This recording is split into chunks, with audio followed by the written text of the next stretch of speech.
I said, yo, what's up, everybody? I'm Amber. This is Amber's Logic. Got a new video for you today. Green Bay Packers trades, rumors, and news. Before we get into it, you know the spiel. Comment, like, subscribe, and share this electrifying content with the people. I know I've been promising a Packers live for a long time. It was just so much cracking with the Milwaukee Bucks this offseason. It was absolutely ridiculous. So my apologies, but we did have to cover that. But now it is time. Since the Bucks content has definitely slowed down, it is time to go full throttle with the Green Bay Packers. I'm definitely excited to get into it. We definitely gonna tap you in early, Bleacher, because if y'all don't know, Bleacher is super serious about the Packers. My man was at training camp, so he's gonna be able to give it. Hey, for the Packers, hey, Bleacher is like the on beat reporter, on field analyst. Hey, he's getting the close ups, talking to the players and whatnot. Shout out to Bleacher. Shout out to Bleacher. Oh, we're gonna get you in here in a minute, bro. But yeah, I'm excited. We got a lot to talk about. NFC North is lit. Jordan Love coming into his third season as a starter. Is it time for him to even ascend to another level, to the elite level? Hey, we definitely got to talk about. But first, we definitely need to catch up. You know, now training camp is officially underway, so that means football for real is right around the corner. But before we get into that, I just want to get us caught up on everything that's happened in the offseason so far.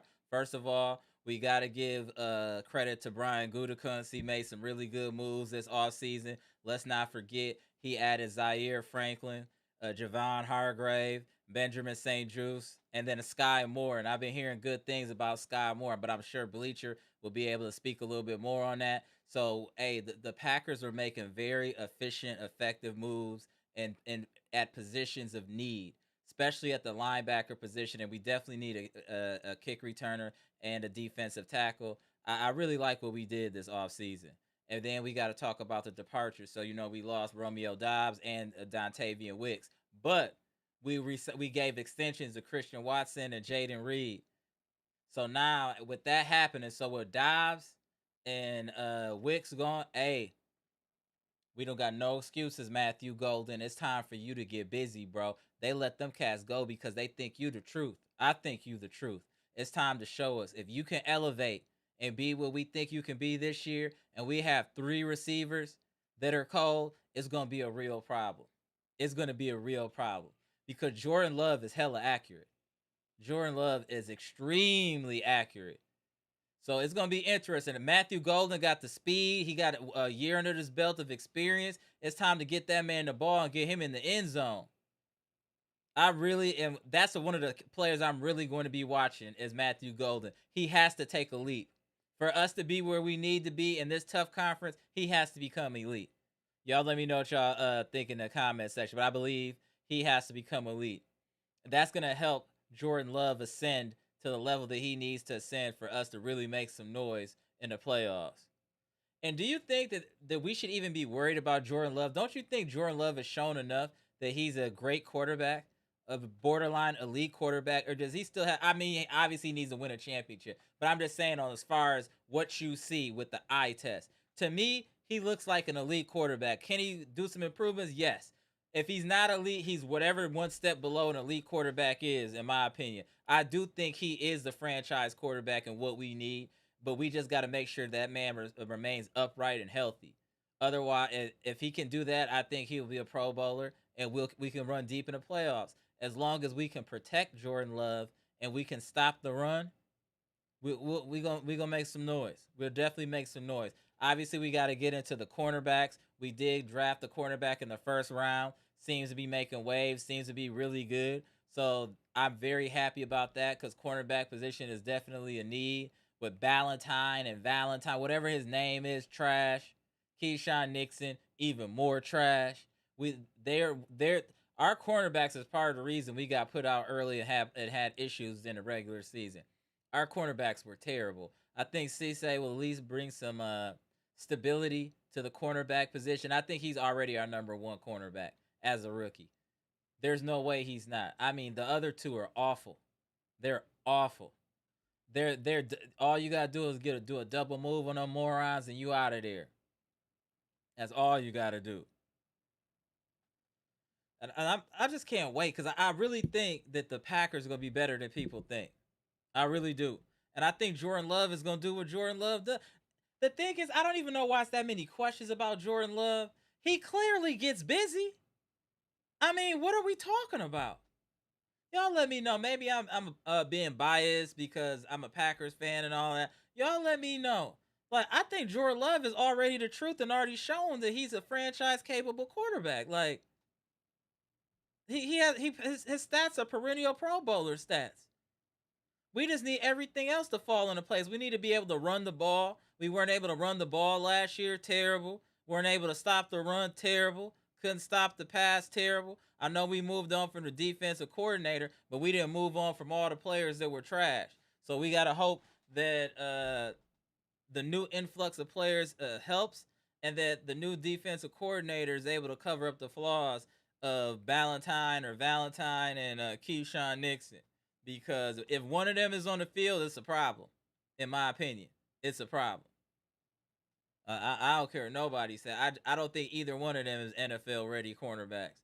There's no way you should always get beat on double moves, bro. You should not always get beat on double moves. Like, that's insane to me. That's definitely insane. Like, I don't even know what to say. Let me tap in Bleacher. I know Bleacher chomping at the bit. Let me get him my voice so he can chop it up. Hold on 1 second, y'all.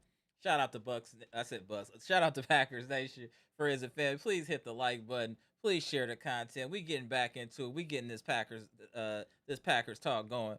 Let's get to it. Bleacher, I'm gonna tap you in. Let me shout out everybody too once I tap you in. Hold on 1 second, Bleacher. There we go. What up, Bleacher? 1 second, bro. Let me see you in the building. What up, Derek Stevenson? What's good? Pickle Luke, BKC, what's good? Greg Delaney, what's good? Appreciate y'all tapping in. EP, Derek After Dark, Jeff Riley, what's good? Homie Derek Stevenson in the building. EP, what's good? Jay Stizzle, Janet MOC, what's good? What's good? Appreciate y'all tapping in on our first Packers Live. Our first Packers Live of the season. I was waiting for this. Let's go. Let's go. So I try to get the people caught up on the basics, what we did in the offseason, issues we had. So I want to kind of dive into training camp now and anything you heard or what you saw when you went to training camp. First thing first, when you go to training camp, make sure your kids stay at home so they be acclimated, because sometimes they won't stay there that long. So I didn't get to stay there too long. Okay. But I noticed when I got there that, Hargraves was still working his way back. He was still not practicing. Okay. New guy they picked up, and they had another guy that was kind of one of their backup guards would know. But I saw that. But like you said, Nixon, I don't want to see him as a cornerback back there. Right. It's apparent to me that, even with the new coordinator, I just don't trust him as your number one, number two at all. But I will say I cannot wait for Zaire, Franklin, and Cooper to get active, build that field. It is going to be hectic for those guys. Right, and then we got to talk about too, because Micah Parsons is on the PUP list, right? So that means he probably won't be coming back until week 6, 7, somewhere in there. Yeah, by week he wants to get back week 6 because that's what the game versus the Cowboys. He really wants. So I'm trying to say week 6, but I just think that right now the Packers are worried about who they're going to have number one. Cisse should be the number one corner. Yeah, I don't even think that should be a question. Cisse definitely needs to be the number one. Like, that shouldn't even be a question. There is another issue with the tight ends. If you didn't hear about that, not Kraft, but the other quarterback, Luke Musgrave, is hurt again. He had another injury. He's been out for the last couple of weeks with an injury. I forgot what it was, but I'm like, here we go again with him being hurt. Damn, Musgrave. I support Musgrave, and he making it hard doing stuff like this. My boy, he's hurt. Man, damn, man. That's my boy. I mess with Luke Musgrave. That's my boy, man. Hey, Luke, man, get it together, man. You made some strides last year at the end of the season. You started looking like a high draft pick, and then you get hurt again. So now that's gonna set you back again. Like, damn, man, you gotta get it together, bro. Like, you gotta stay healthy. You might need to start doing yoga, Pilates, something like that, to try to help you stay. He has to stay on the field to get better, Bleacher. For Luke to catch up or try to catch up to where Tucker Craft is, he has to remain available. He has talent.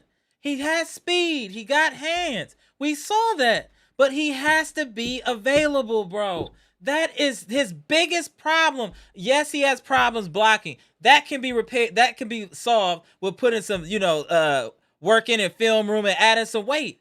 You know what I'm saying? But they can't stop you from getting hurt, bro. Like, Yeah. damn, man. Like him and what's my boy, the defensive tackle? Y'all like this always hurt? What's the defense? Why Wyatt. Yeah, him and Wyatt. Like, dude, what are they um they they signed him to a new deal too. So another 3 year, I don't know how much, like $50-some million deal. I mean, they're really looking excited for him. But there's another player you'd probably be like shaking your head once I say his name uh, that they're looking forward to playing this year. It's Marshawn Lloyd. I mean, a lot about Marshawn Lloyd. This last week or so, and I went there. They really if y'all really don't know, noticed. can you give, like, just in case people don't understand the Marshawn Lloyd enigma, can you please give people some background on Marshawn Lloyd, where he was drafted, what's happened to him, and where he is today? He was drafted in the third round 2 years ago. We thought that he will be a good backup for Josh Jacobs, and he has not been healthy. He's been not been healthy last year. He hurt his hamstring the year before. Before that, he just always been hurt or ankle injury.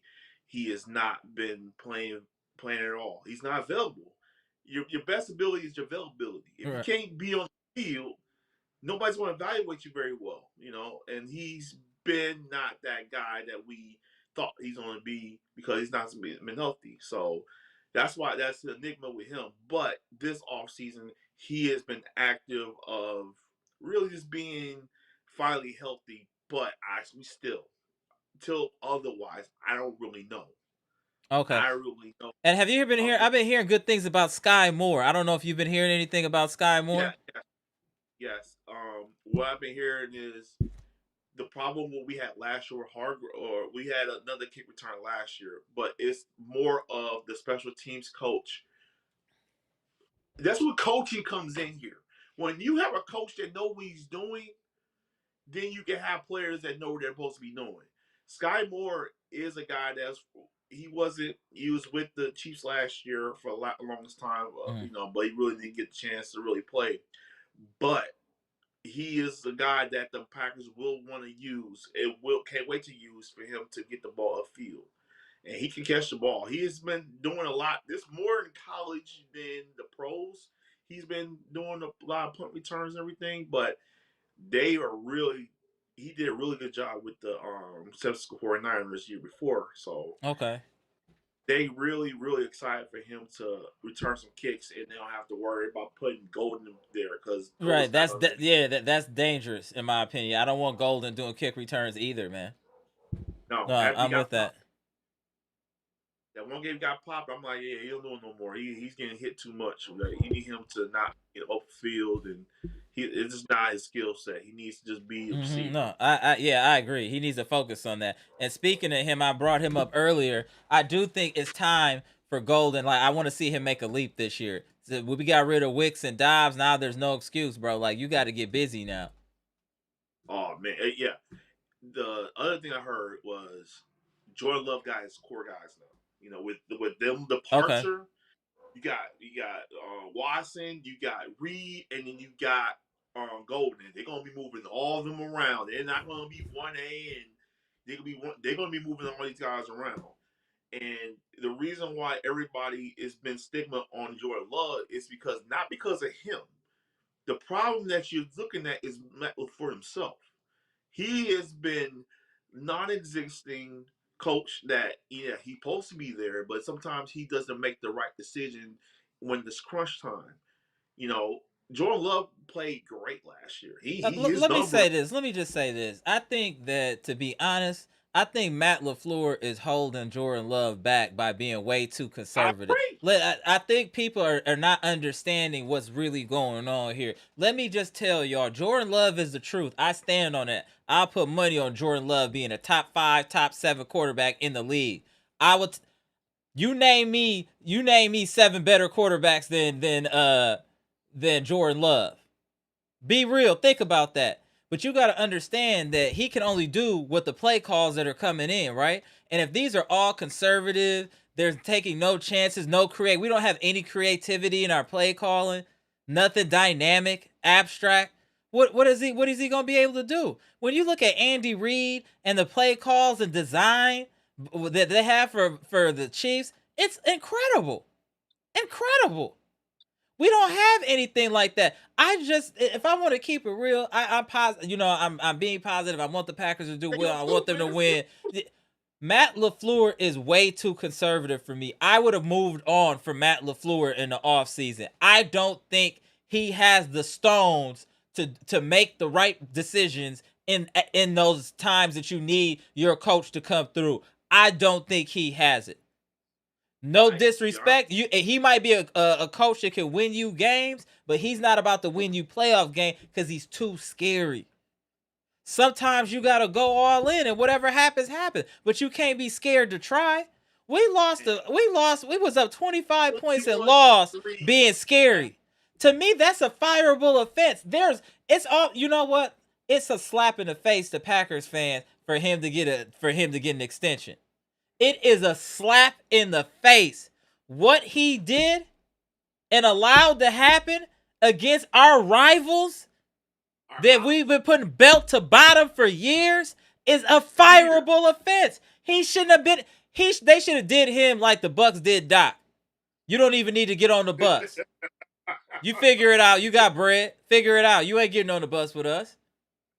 That's crazy. Like, that's the only thing the Packers did this offseason that I felt was insane. You re-sign someone that's missing the heart, that's a 10-man. You re-sign the 10-man. Why would you do that? People got to understand, I don't care about how cold your players is. If your coach is soft, it's over for you. It's over for you. Our coach is soft. And we're wasting years of Jordan Love with a coach that's too scary to do what he needs to do. Build the damn offense around Jordan Love, you moron. You see Harbaugh. I know Lamar Jackson ain't won no title, but Harbaugh had enough stones to know I don't care what people say about this man. I see the talent, and I'm willing to build around that talent. And they've been successful ever since. Don't be scared, man. Be a man, LaFleur. Do what needs to be done when it needs to be done, sir. That's it, man. Real talk. Yeah, what up, Mr. Cool? It's too much. It's too much. I don't want to offend nobody. And he was this close to losing his job last year. Like he thought, but LaFleur himself, I was hearing this offseason, really thought he was gonna get fired after that game. He really thought, and he should have. That's the thing. You're rewarding bad behavior. You're literally rewarding bad behavior. Why, bro? Man, listen, man, they play too much, man. Yeah, they do. And to be honest with you, with all the narrative going on about Jordan Love, and then saying, okay, Caleb's better than Jordan Love, I'm like, what numbers? Right. What numbers and tell me that? You remember you said that was a 7 best quarterbacks. It's not Caleb Williams. No, Caleb wasn't better than Jordan Love. Knock it off. Yeah, he has spectacular plays, but that's all he got. We made him look better than what he was because our cornerbacks are absolutely they're dumpster juice. Yeah. Keyshawn Nixon, dumpster juice. Valentine, both of them. Even if you ain't on the team no more, you still dumpster juice.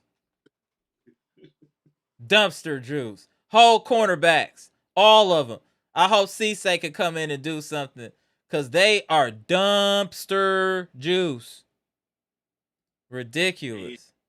And then you get Save Jew in there. Then you get the Cisse. I can't see Hey, Mr. Cool, a It's just, lot of people like Dobbs. Mr. Cool was like he loved Dobbs. A lot of people like Dobbs, but for this team to grow and he was kind of unstable, we needed to move on from Dobbs. And we got to hope that Matthew Golden starts to show signs of being a great receiver. And I think he will.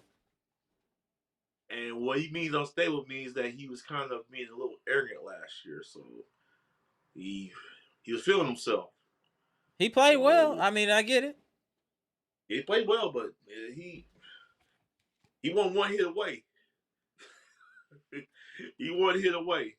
That's the So other I think, thing, Mr. Cool. He does wear the Guardian helmet, so he's always at risk. yeah, he's Speaking of got too many. Guardian helmets, Savion Williams should get more playing time as well. Yes, he needs to get more playing time. Probably as the X, Right. switch it up, Christian Washington. They got a lot of weapons on offense. It just for But can we me, run the ball? We couldn't run the ball last year, and I think that was a problem. that's another thing that was a problem was the offensive line. Now I think you'll like this one. You know that Zach Tom's changed his name to a Nigerian name. No, that's hilarious. Okay. Okay. Yeah, I don't know what it is. You'll like it. You'll like it. That's His hey. name All I need him to do is protect my boy. Hey, protect my boy Jordan. If we can keep Jordan Love healthy and upright, we straight. But it's gonna be a war in the NFC North, though. It's gonna be a war. Oh, NFC gonna be It's gonna be a war. it. And actually, because we're short-handed now without Micah Parsons for extended time, it's gonna be interesting to see how we generate a pass rush. And then Luke Yeah, Van Ness is hurt again too, right? I didn't even know he just got hurt today or No, I'm yesterday. asking you. I thought he. No, No. he's been practicing. I Oh, saw him. okay. So They maybe Luke Van Ness can take a leap too, because we're gonna need a pass yeah. rush. Our new defense coordinator, I forgot his name, but he's been really harping on. He wants to get Luke Van Ness and everybody else switching in there until Micah comes back. But he is the same guy that was on the defense with the Philadelphia Eagles when he went to the Mm. Super Bowl when had multiple guys having Okay. been 10.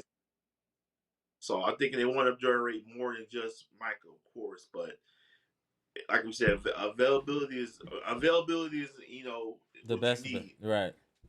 Availability because right now nobody's been healthy, everybody's been hurt on defense. But like I said, I'm looking forward to Cooper and Zaire Franklin in the middle of that field. That's gonna be my bread and butter. I can't wait to see that to Do stop you the think they'll run. be able to generate pass rush at all, or do you think it'll just be coverage? I think it's just more be coverage right now because I Okay. don't know. Because I don't. I don't know what you're We gonna have find. to get pressure from somebody. Somebody gonna have to. I'm thinking why, but like I don't know how. Hargraves, he's still hurt right We now. got a They got problem. We have a yeah, problem. We have yeah. Bleacher. We got a problem. We don't have a pass rusher right now. A proven pass rusher. Let's just cut to it. Hey, well, that's our problem. We don't got no pass rusher, and that's a problem because our cornerbacks are a problem. So the longer that they have to hold a receiver, that's not good for anybody. Fans, coaching staff. That's not good for anybody if our cornerbacks got to hold receivers longer than they need to, because they'll mess around and No, give up multiple touchdowns, because them dudes is really terrible. they're horrible. And then I don't know when McKinney's been MIA last year. Right. He first year he came here, he was in game bars of 6 picks. Right. Now this last year I say about 3, maybe 4. Mm-hmm. I mean his presence has not been felt. I But thought they're also when avoiding his area though as well. they are Teams are really avoiding from to his area, but that's me. Somebody else got to step up. Where's Jonathan Buller? When he right. gonna show up? The other Yeah. safety we got. What do you Oh say?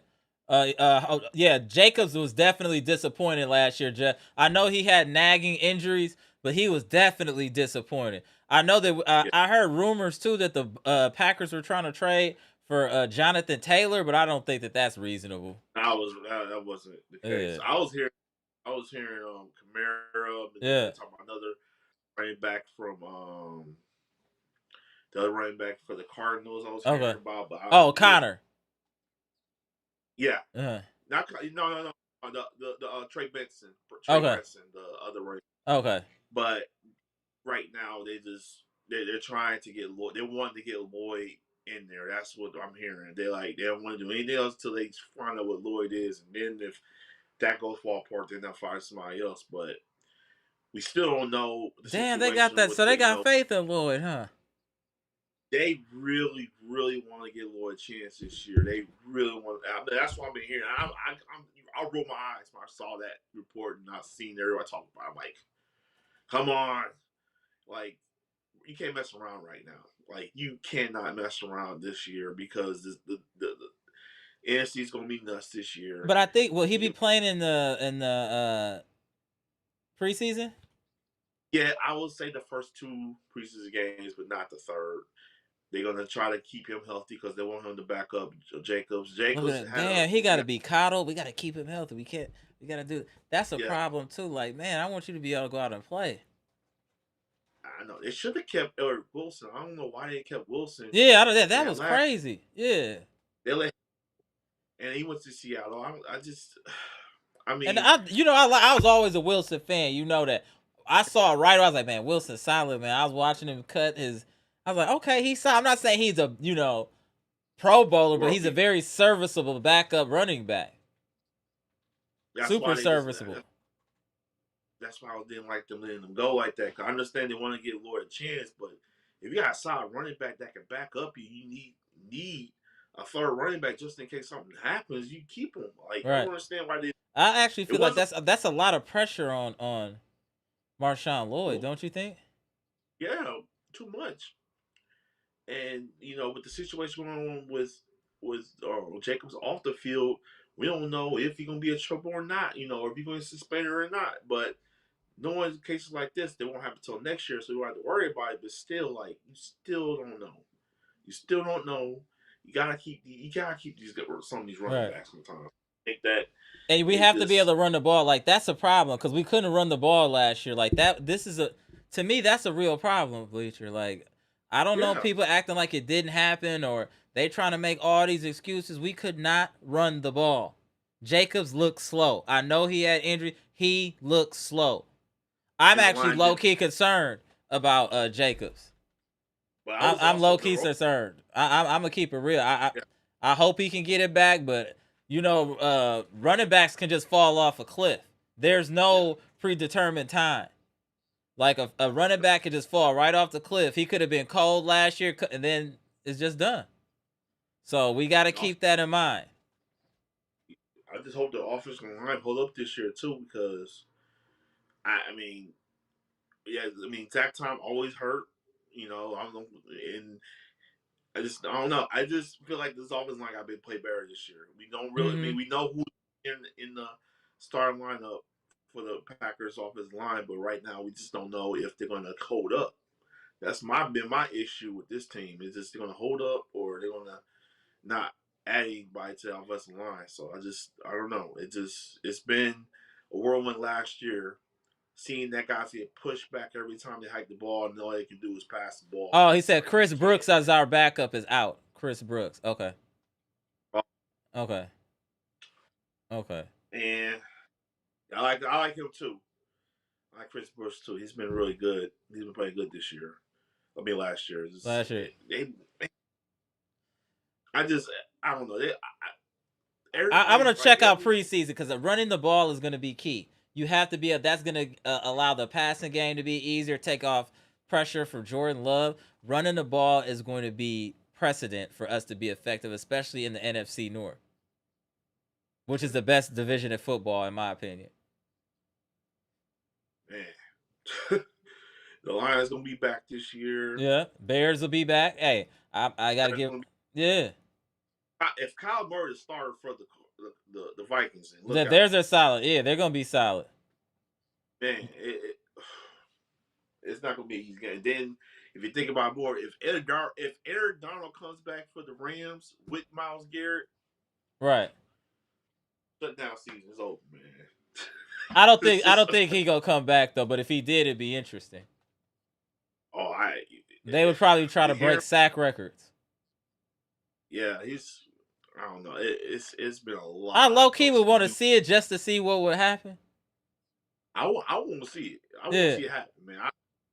I wanted to see it. It's like when gasoline put on something. I want to see it. I want to see Yeah, it happen. let's see what Errol Donald and Garrett could do together. That would be interesting to see.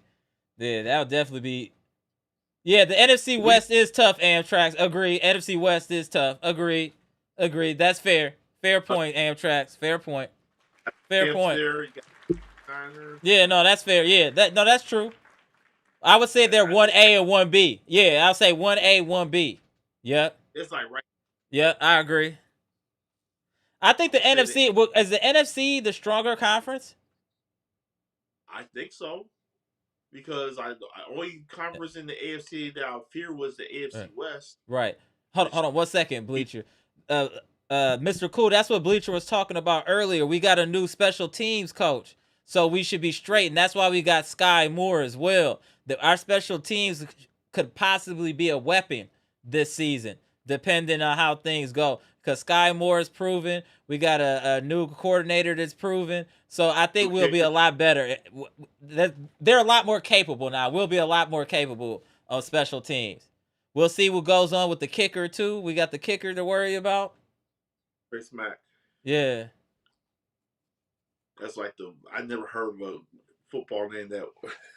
So we got to see we got to be worried about the field goal kicker too. So yeah, I guess that's fair, Mr. Cool, that there are question marks with special teams. There are question marks with special teams. Yeah, it's been really the last 4 or 5 years. Special teams has been horrible. Like it's not been good. They miss a lot of kicks. I mean, it's cost us games. Special teams has cost us multiple games last year. So that definitely has to be tightened up. We have holes. We're not a perfect team at all. So there's definitely going to be trials and tribulations this season. But I feel like at least at the positions and coaching staff that we struggled at, besides head coach, I thought we made good moves as far as a new defensive coordinator, special teams. Yeah, what was that? Name is Jonathan Gannon. Yeah, Jonathan Gannon. Like I like that. So we knew we had issues and we tried to address it. But I still think another big issue for this team and another question mark is health. We're just never really that healthy. We're just never really that healthy. No, they're not. It's like the time. It's like they get injured at the wrong time. Like it's always been that one game or that one like we need them the most and then they get hurt. Yeah. But it just I just hope this year they just stay healthy this year. Just don't have to rush. Don't rush Micah back if he ain't ready in week 6. I agree. That's the last thing we need to do is rush him back. Yeah, do not rush him back because it takes a while for the knee injury like that. You need at least a year. Yeah, I agree. And the thing is, but that comes back to who's gonna generate. Hey, chat, who's gonna generate pressure without Micah Parsons? Can y'all help us identify the person that will be able to apply pressure to the quarterback? Because we're gonna need pressure. Our cornerbacks are suspect. So how are we gonna get pressure on the quarterback, friends and family? I am looking in the comment section and I am waiting to hear some ideas of how we're gonna generate pressure. What up, LeVar? Salute.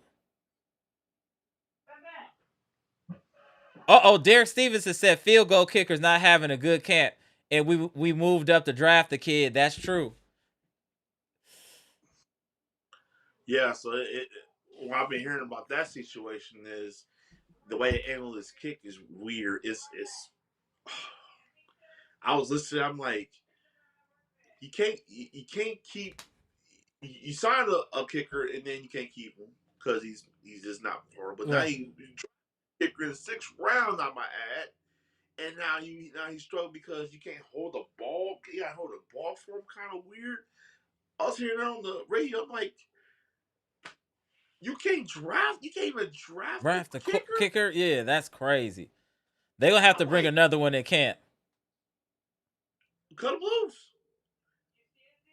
Like they can't be messing around with this. You said cut him loose, bro? Cut him. Damn, hey, Bleacher cutthroat. Applaud Bleacher. Bleacher is cutthroat. Bro, Damn, Bleacher is cutthroat. Yo, hey, we just drafted him. Maybe he got to work out the kinks. Yo, Bleacher said, term him. Term him. man, no, man. If I have What's to, wrong with Bleacher? You didn't even hesitate. He's like, bro, if the coach have to explain to me on the interview that he has to hold it differently for him than any other player, I'm gonna get him out of here. Like you shouldn't be struggling. Like you shouldn't be struggling this much. Like I don't like you can have the best football name in the world, but get him out of here. Like you can't kick the ball right. You struggling? I mean, no, get him out of here, man. Like no, we don't have the time, dude. Like man, we just got rid of McManus. We just got rid of McManus last year. Yes, he missed a lot of kicks, but he was okay. He wasn't horrible. And now you got a guy that's can't even you gotta line up correctly for him. right. Jay Never Stizzle, heard that's of fair point. I think with all the questions the Packers have, this could end up being a rough year. It's going to be interesting. Like I said, no pass rush, kicker problems. We don't know if we can run the ball. It's going to be interesting. But again, if we struggle this year, I think that LaFleur has to be fired. They gotta know. I've been with you. Me and you been Right, like linked with this. LaFleur, you give up a 20-point lead in the first half. right, No way the Bears should have won that game. It shouldn't have been no way. And they talking crazy now. You got Bear fans talking crazy like they never had to wait for like we beat them so badly for like almost a decade. We beat them so bad we felt sorry for you. And now they last year they thinking that never happened. They're like, yeah, we got you this year. Yeah. Our coach can talk crazy, yeah, because he's allowing that to happen. right. Your coach is He's taking chances, and our coach isn't, and it's a difference. It's that's a Matt can't LaFleur go is up. too conservative. I'm going to say I don't like Matt LaFleur. I don't think he's the right fit for this team. I think he's holding his team back. I'm keeping it real. And I'm going to keep standing on it. Matt LaFleur is the reason. He is holding his team back. If you don't got enough heart, then, hey, get out the game. That's okay. It's okay. But if you're going to be a head coach, you got to have stones, man. Balls of steel, bro. You got to be able to do it when it needs to be done. And he shows he has a track record of choking. Get him out of Green Bay, man. How can he even be there when we got the Lombardi Award for greatness? The G on the head stand for greatness. He doesn't represent that. Get him out of here, man. Now I'm mad again. LaFleur ain't nobody, man. Get him out of here. Tired of him. Mr. Man. Regular Season wins, playoff flameouts. Get him out of here. He didn't deserve to be in Green Bay or be able to walk through the corridors of Lambeau Field. Get him out of here. Tired of this dude. You know, I had arguing with fans telling about, well, we have good regular season. I'm like, well, does it matter at the end of the day when we lose in the playoffs?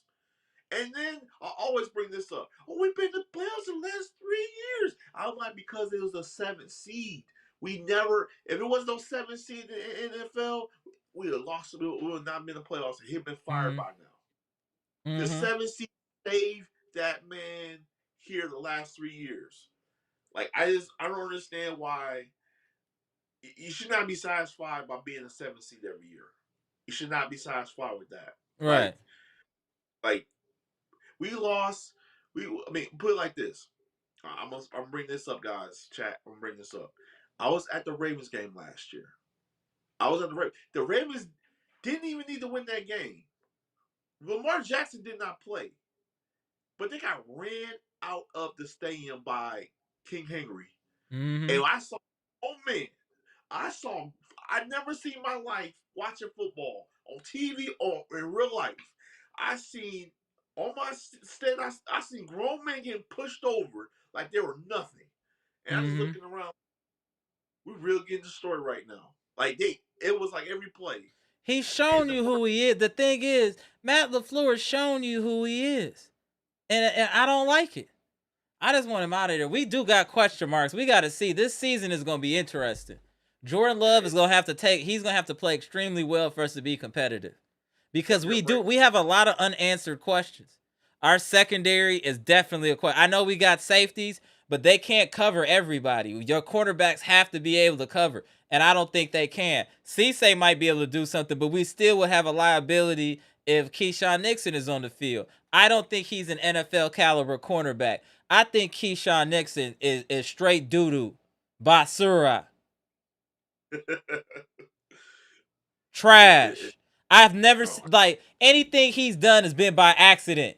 Anything he's done good has been by accident. That dude is terrible. And the fact that he be talking crazy has me enraged that he thinks he's good. It has me enraged. He is terrible. You don't even like have basic cornerback skills. You bite on every move, you moron. Oh, what? I want him cut. Like, Keyshawn. They got to just start getting people up out of here. Start terming these cats, man. Just start terming them. They did this offseason. They got rid of the bad apples and they got the mind here, but it's gonna take some time. It's gonna take some time. Like, hold on, I'm tapping in Dr. Smith. Hold on 1 second. Let me tap in Dr. Smith. Yeah, no, yeah. Yeah. Let's get Dr. Smith up in here. What up, Dr. Smith? I know you been.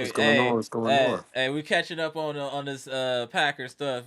So It's our first one. So the floor is yours. The floor is yours, Dr. Smith. So how you feeling about everything? We're concerned because there's a lot of question marks on this team. We don't pass rush. Can we run the ball? Special teams. So do we need to temper our expectations as we're kind of going through a bit of a transition period? We got rid of two of our better receivers in hopes that our young receivers, Matthew Golden and Savion Williams, will be able to take a leap. We got rid of a steady backup running back in Wilson in hopes that Marshawn Lloyd is going to be healthy. There's a lot of what ifs if we keeping it real. There's a lot of what ifs.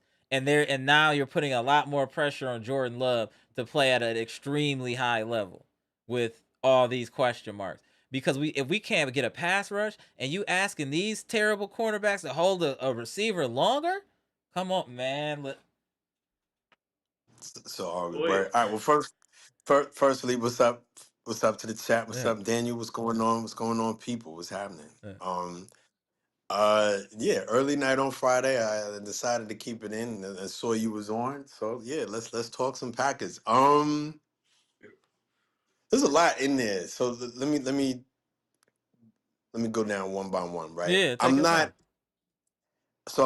as worried about the cornerback room as I think y'all are, because I think Brandon Cisse is going to find his way on the field sooner than later, right? And I like him. I do, right? I like what I'm reading coming out of these training camps as far as what the defense looks like. Now, that being said, at this stage in the camp, over the years, the defense has always been better than the offense, right? You know what I mean? It just like that just seems to be the way. And that was the story even when Aaron Rodgers was here, that it takes a little bit longer for the offense to get going, right? But what I am reading about the defense is that they are really good at not giving up deep plays, big plays, right? And that is a lot to do with scheme. There's a lot of blitzing going on as far as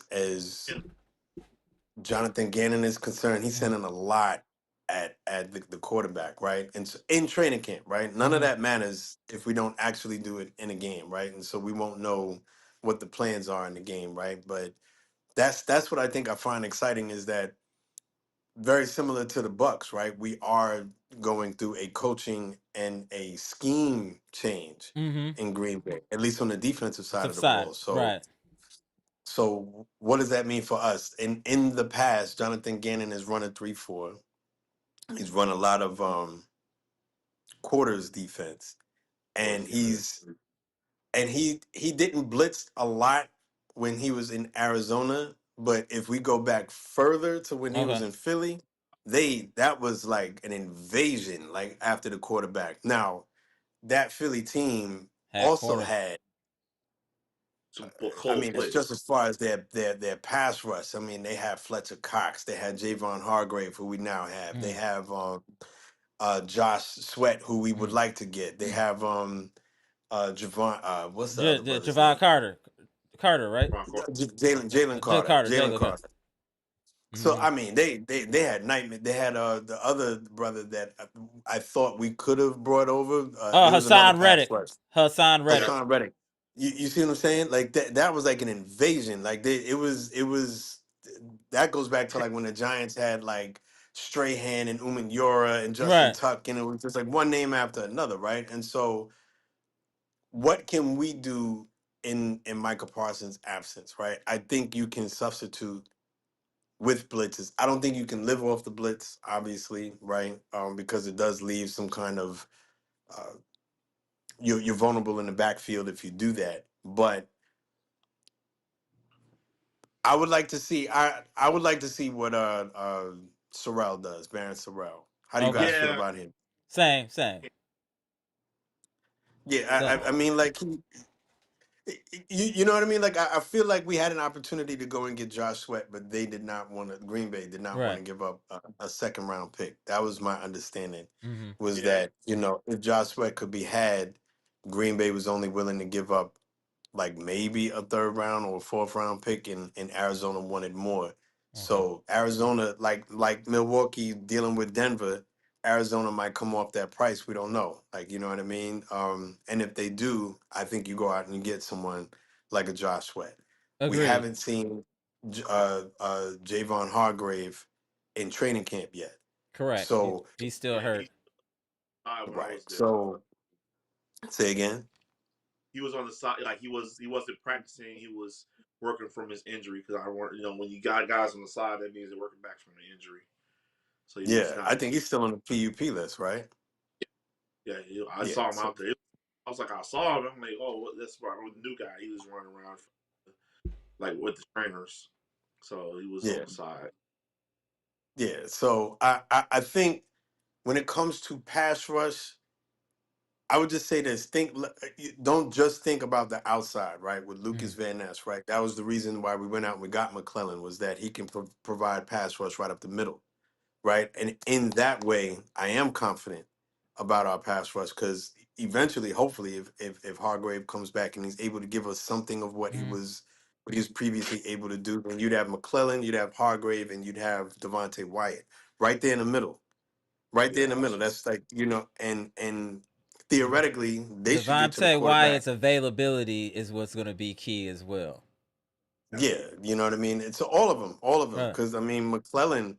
Actually, I'm watching the Family Night on my iPad here. McClellan oh got sweet. dinged in Family Night. You know what I mean? He Mm-hmm. got dinged, so he had to come off the field. Now, that doesn't mean that he's hurt or anything like that, but he stayed on the ground a little bit longer than we would like. And then when he finally got up and stood up, Matt LaFleur came over and was like, "Yeah, take it to the sideline or whatever." So he had to come off the field. I'm not saying that he's hurt. Right. You know what I mean? I'm just saying that he got dinged. But my point is that um, the pass rush, I think I like what we have as far as the pass rush on the defensive line. I'm liking what I'm hearing about this brother. There's another one who's been turning heads in training camp. I hope he makes the team. It's Anthony. What is his name? Anthony. Help us out, chat. Uh, he just Man. got to the team, and Oh, he's just. it'll I hear. he I just got hear. to the team. The dude is like 6'6". He's 310 pounds, and he's running down quarterbacks. You know what I'm saying? So right. So and he's like, if he makes the team, he's backup and some depth that we have. But yeah, I mean, obviously, I'm going to be a little bit concerned Yeah. if Carrington and Keyshawn end up with the starting jobs, right? Right. If Carrington and Keyshawn end up with the starting jobs, it better be because they are miles better than they were last year. You're not going to Correct. gaslight me and oh, No, they're playing so good. We saw what they were last year. If these guys are not markedly better than they were last year, and they're the starters, then I don't. Not only am I mad at that fact, but I'm mad Anthony at Benjamin Campbell. St. Anthony Juice. Campbell is the Anthony name. Campbell. Good looking, Thank you. Derek Please, After yeah. Dark. Salute, Derek After Dark. Salute. Salute, right? And so I'm liking what I'm hearing about him. But yeah, no, if Keyshawn and Carrington are still the starters and they're not way better than they were last year, then I'm mad at Benjamin St. Juice and Brandon Cisse. Like, what was the point? You can't beat those Those two, dudes. that's a Did you fact. see those dudes? That's a fact. Fire You know Dr. what I'm Smith. saying? Fire Dr. Smith. Exactly. You If know they can't beat them now, out of training camp, I'm concerned. That's a real. yeah. That's real. That's, you know what? That's real. They You are know, that bad that they should be able to be beaten out in training camp. And if you can't do it, what are you?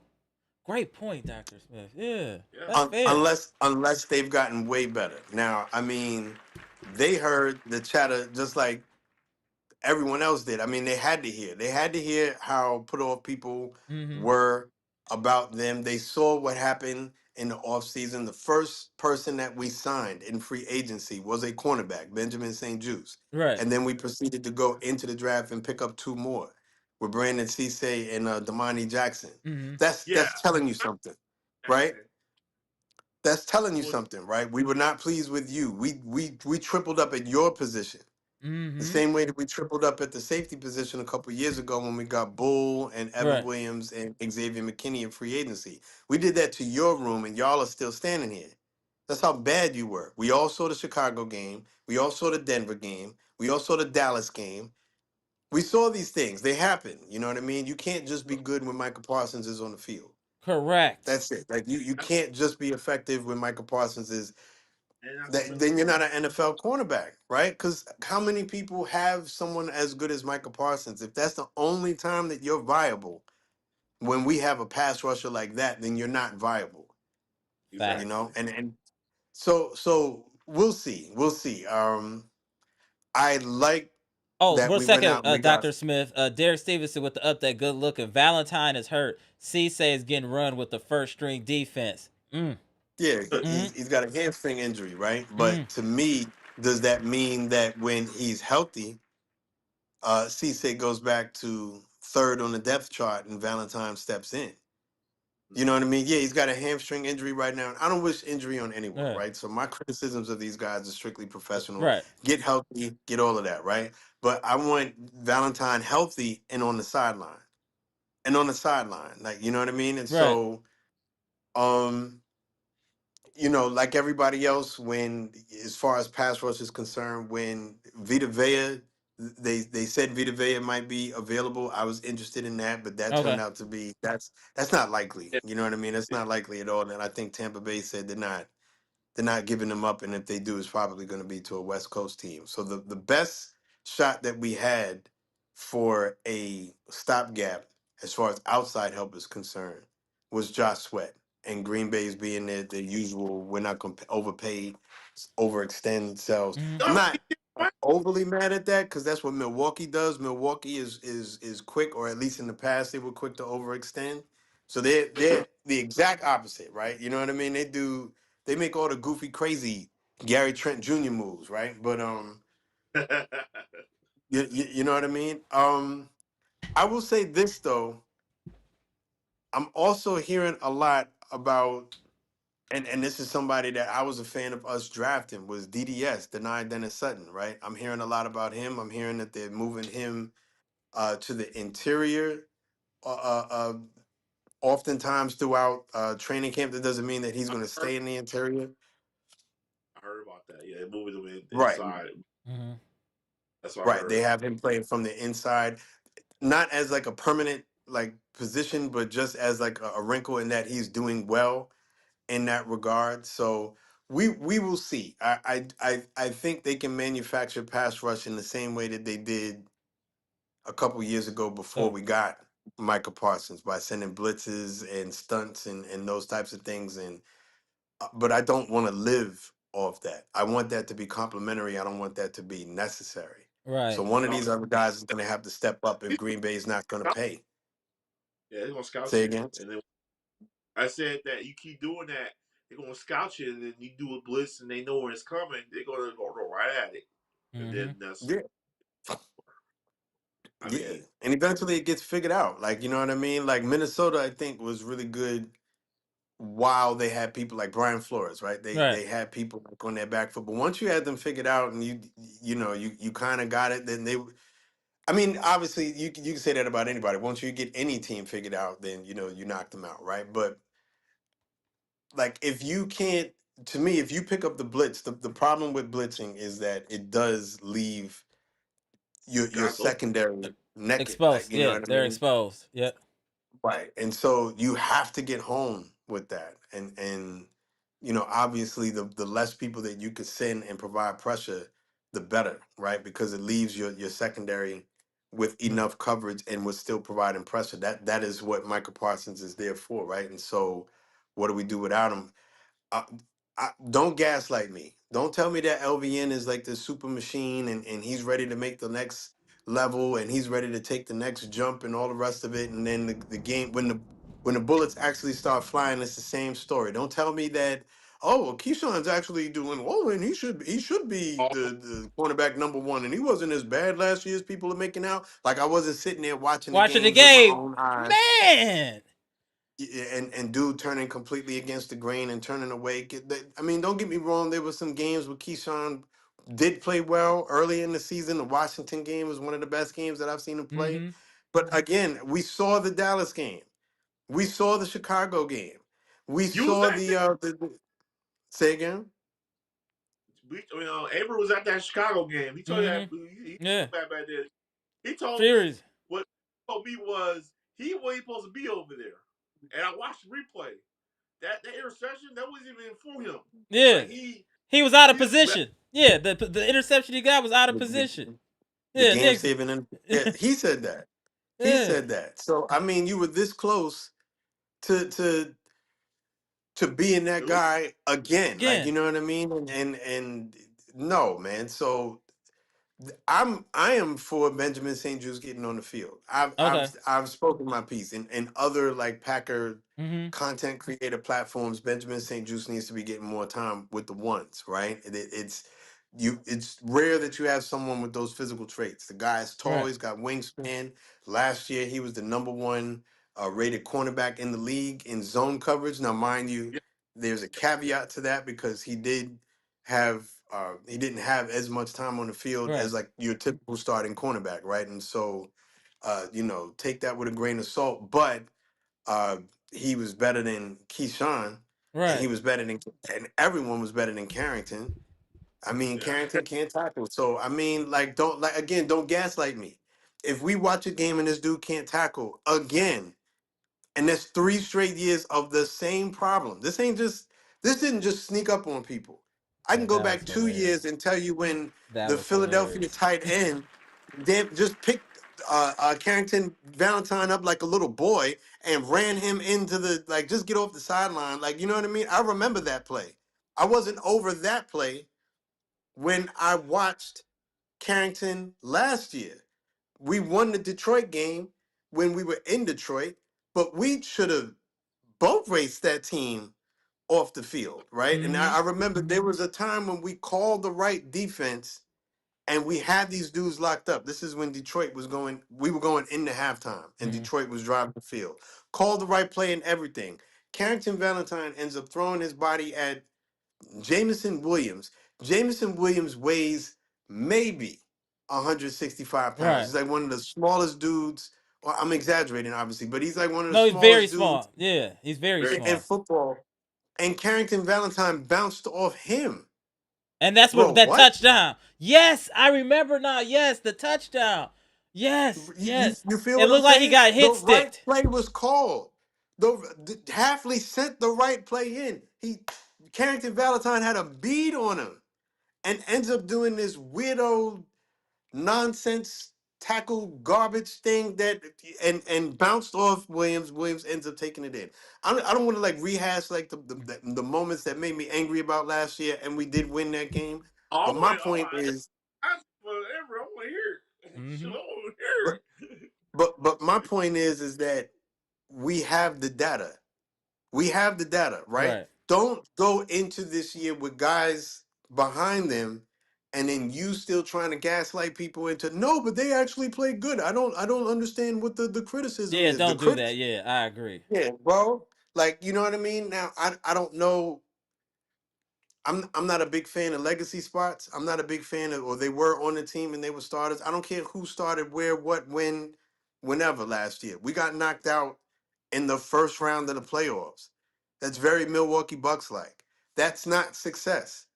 You don't go through the entire training camp and through the entire season to get knocked out of the first round. And that's been our story. So I'm I still am on that John. excited. I'm say again. Trace Mack. Did you hear the story about him? They The said that kicker. they have to hold the ball a certain way for him to get an accurate kick. And I heard that story. I'm like, get rid of him. Like, I never heard of a kicker had to have somebody hold the ball a certain way for him because it's different, or they said they didn't really have a placeholder for him because he wants it a certain way, and they said he's struggling in camp right now. And I'm like, get rid of him. We already got rid of Hernandez last. Well, all right. Well, Like, with some context with that, right? So with the special team, because I know what you're talking about. This is like when Cam Acord, like the special teams yes, coordinator, got up and talked and spoke in front of people, and yes, I don't, exactly. That's, I don't.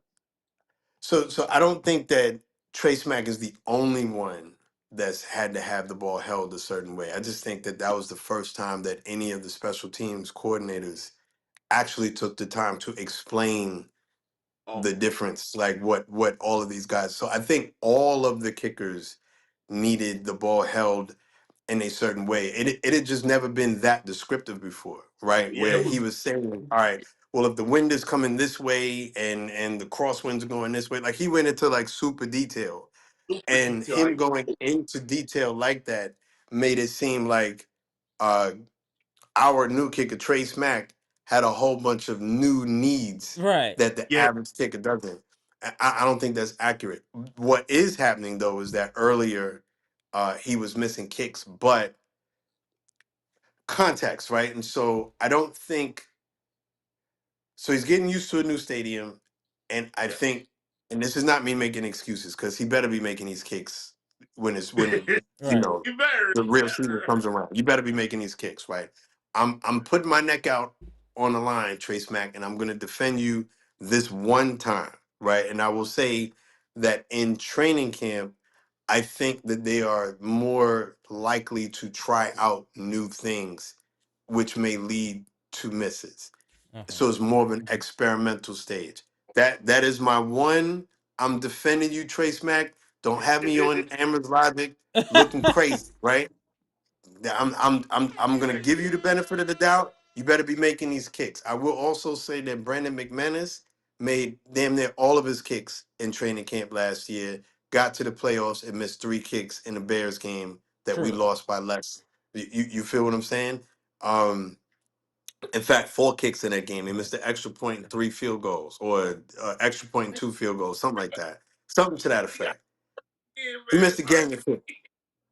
He missed a You gang heard of kicks. That's why he does not have a job Right. in Green Bay right now. Like I said, I don't want Facts. to relive my angry moments last year, right? No, But it that was hasn't been crazy. that long Right. that I forgot like the things that put me off. And so that's my point, is that you saw the homework that we had to do.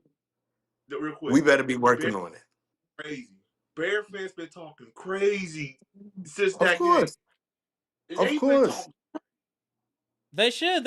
I don't We lost the way we got undressed. Why shouldn't they be talking? In the playoffs, no less, we got undressed.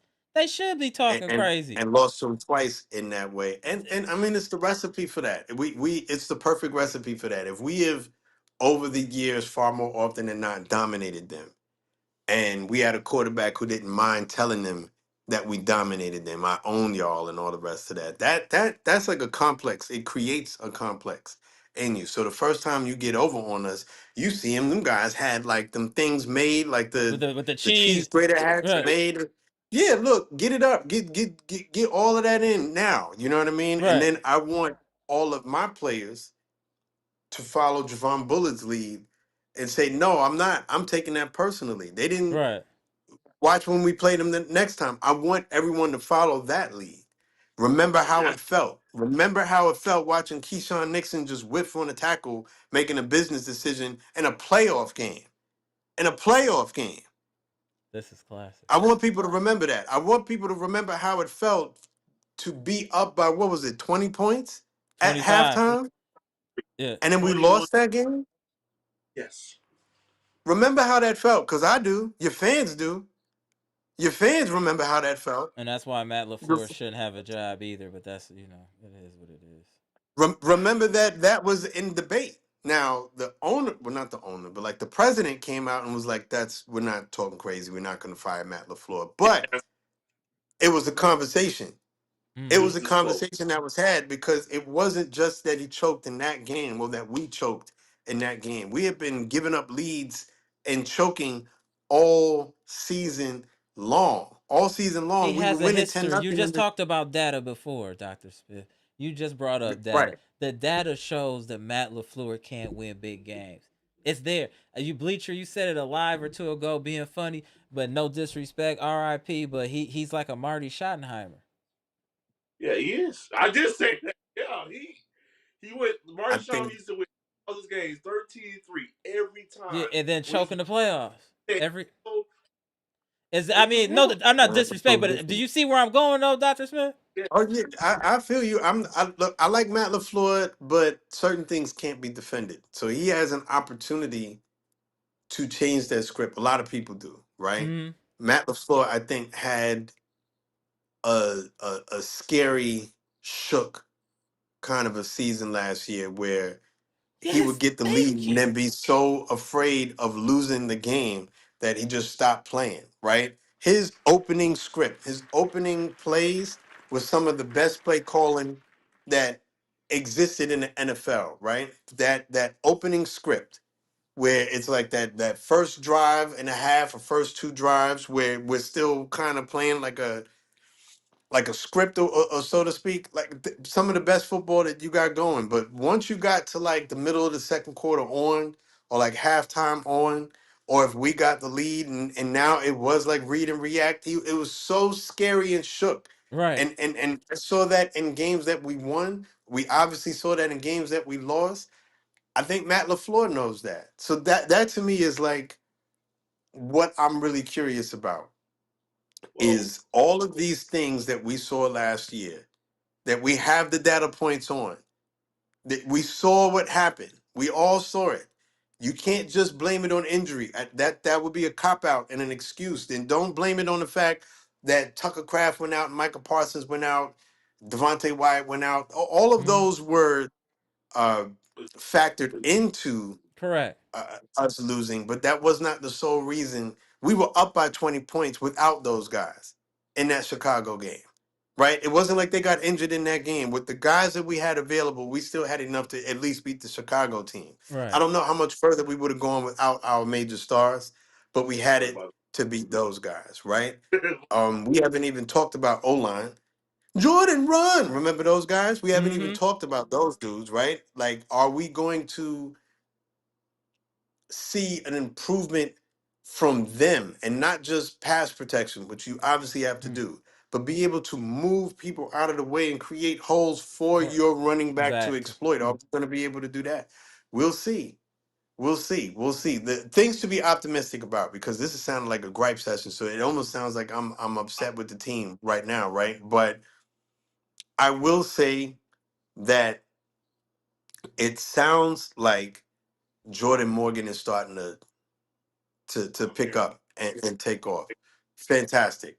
Great, right? Because I was super hot with that dude. He was our first overall pick in the year that he was drafted, Jordan right? So Run. Jordan you, Run. For you feel me? Right? So like if Jordan Morgan is although that dude is gone. The dude, the Jordan Run dude is yeah, gone. That was he's uh gone. uh I forgot five now. out of ten.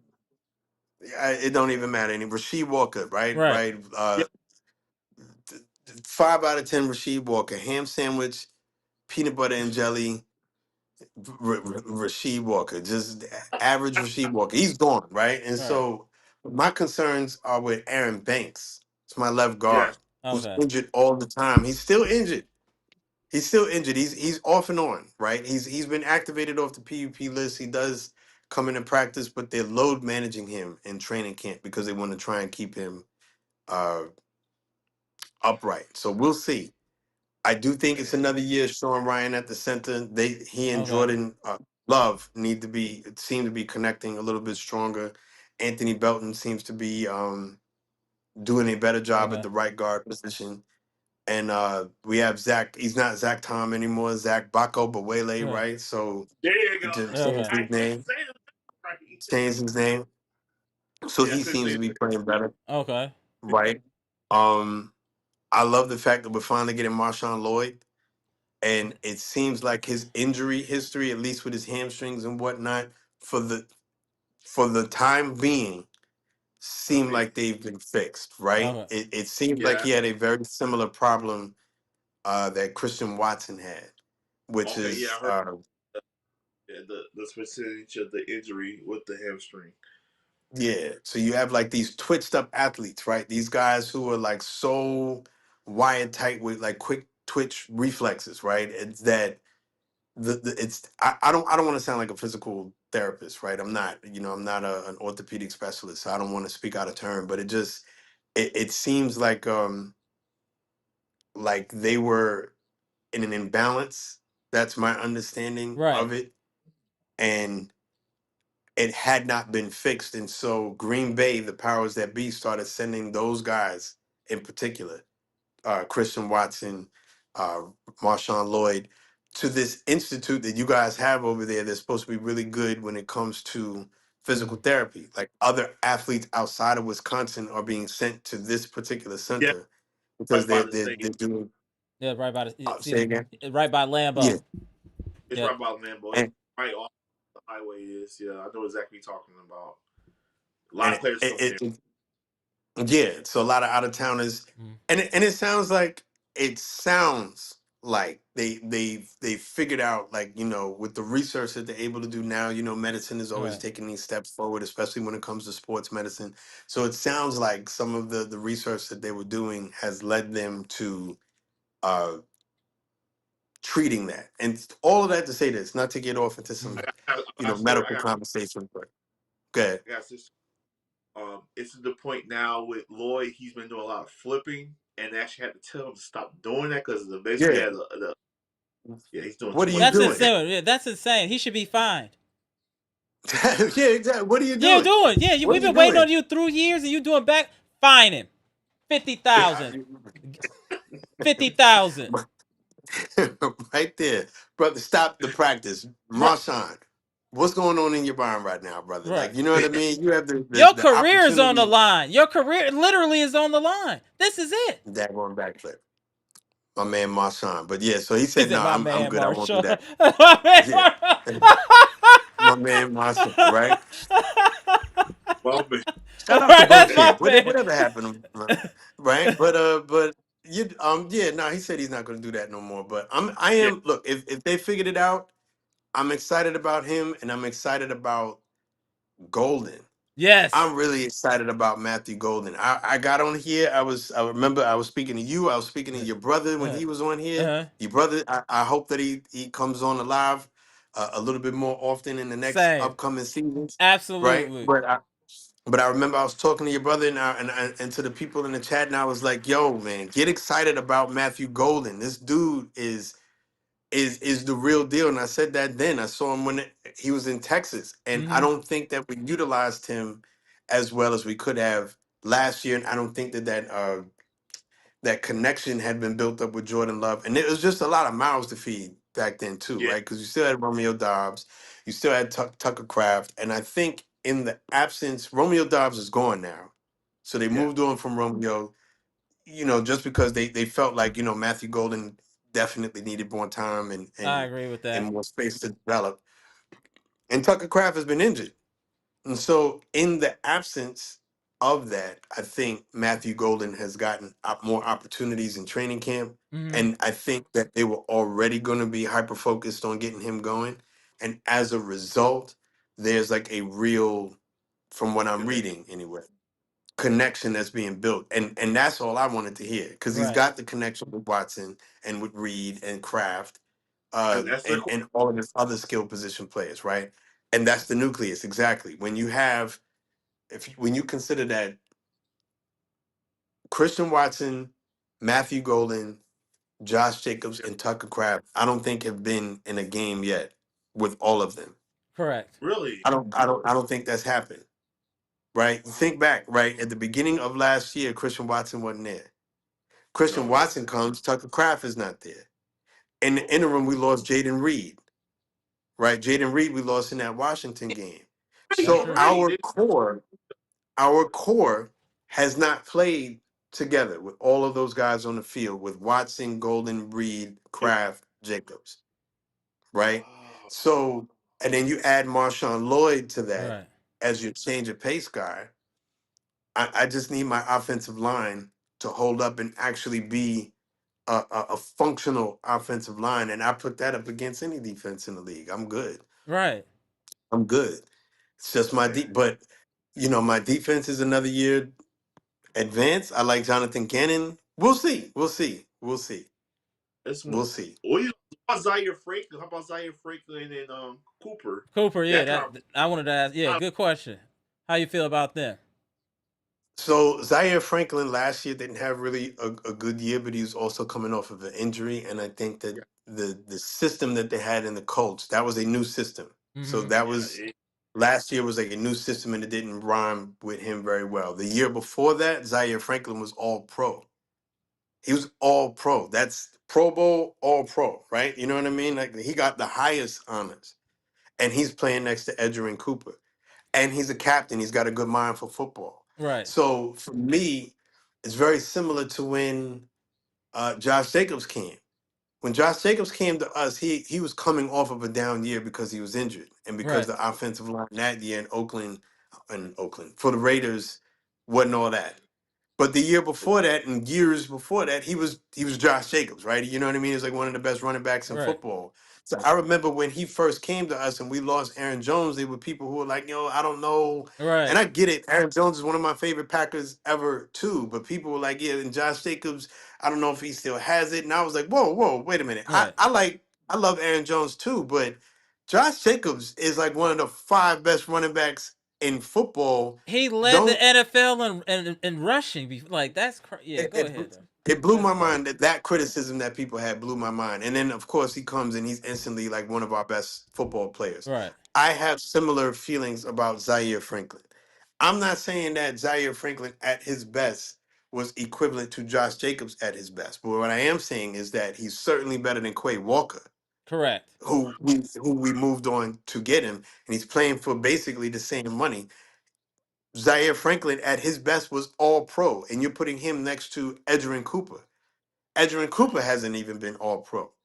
Edgerrin Cooper, I think, can be all pro, Right. Agreed. but I He has think all the you tools. needed, right. I think you needed that responsible person next to him to completely unleash. So I've heard like the analogy that they use was like I don't know if you guys remember a couple years back. This is like a different version of the Bears. This is when they still had Adrian Amos Okay. and Eddie Jackson, right? Right. And Amos was like your steady, I'm not going to do anything crazy. I'm always going to be responsible. Eat your vegetables kind of safety, right? Right. I'm always in the right place, but I don't do anything over the top explosive. I don't make mistakes, but I don't make any 10 out of 10 plays either. Right. Very steady, right? And that allowed Eddie Jackson to be like that high variance. I can do all the crazy plays, right? And you Right. can do something similar with our linebackers. You Good can point. have someone like a Zaire Franklin who's very just steady. I don't make a ton of mistakes. He's explosive. He's vicious. He's vicious. Like if he hits you, there's not a lot of like bounce off. You don't see any Carrington Valentine nonsense going on with him. He's like a true linebacker. Like I hit you, you hit the ground, that's it. The play is over, right? And you have him next to someone like Edgerrin Cooper, and that now frees up Edgerrin Cooper to do a lot more of what you want him to do, right? Edgerrin Cooper had to take a step back from being crazy because anytime they sent a linebacker towards the quarterback, you're not going to send them both, so you're going to send one. This is last year, right?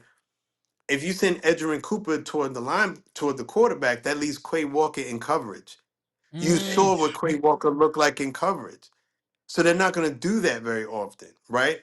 And so the one thing that Quay Walker could do was rush the quarterback. So even though I would like to send Edgerrin toward the quarterback and to be explosive and to just be a maniac, especially if you have someone like Micah Parsons, and then it's too much for the quarterbacks to handle. If I do that, I'm leaving Quay Walker back in coverage, and that's just asking for it, right? And so Yeah. they would say, all right, well, send Quay, leave Edgerrin back in the midfield. And so Edgerrin would have less opportunities to go after the quarterback and wreak havoc like he did the year before. But right there in the middle of that field, he was patrolling. And that to me was the best part of our defense last year outside of Micah I don't Parsons, know if we was give that him enough midfield. credit for his IQ for Cooper. Who's that? For, Uh, I just think it's that not mentioned enough. We always talk about his yeah. physical gifts, but he had that shows his IQ being able to adjust and play like that. I think we should give that more credit. Yeah. And I think that he has a possibility. Like, so we have like those infinity gems on our Mm-hmm. team, like the superstars, right? In the secondary, you have Xavier McKinney and Mm-hmm. Evan Williams is getting there, right? Mm-hmm. As far as but Xavier McKinney is the dude in the secondary. We had always thought about Cooper in the midfield, and obviously Micah Parsons right there on the front line, right? So we got three levels of stars. It's very Right. similar to back in the day with Tampa Bay and that Tampa 2 defense where Right. you had Warren Sapp, you had Derek Brooks, and you had Rondé Barber in the And secondary Lynch. with And John, Lynch. Yeah, right? John Lynch. And Yep. John Lynch, right?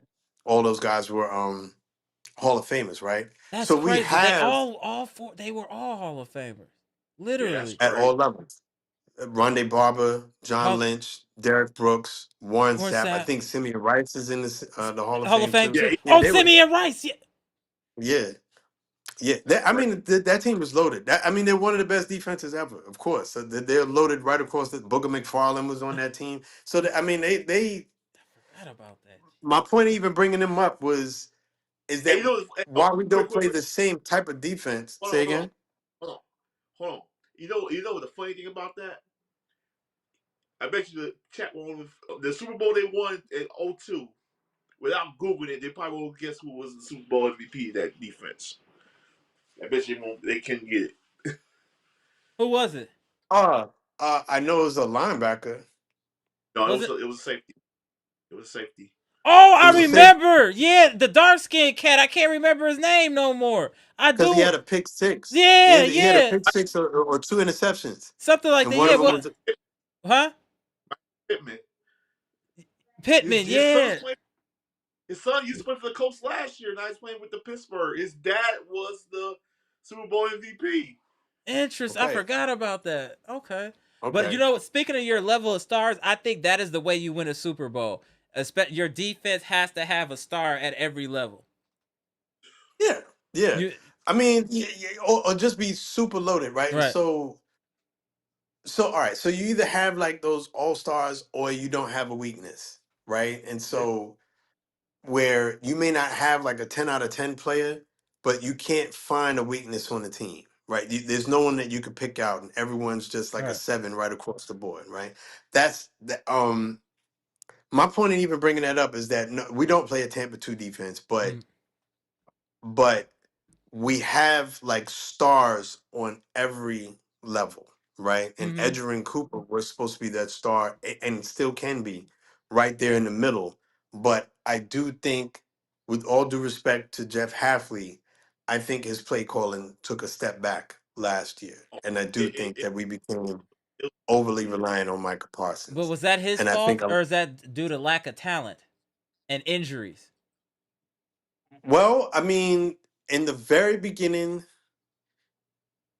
so it's the tale of two seasons. I think a lot of it did have to do with injury, if I'm being fair. Yes, I agree with that, right?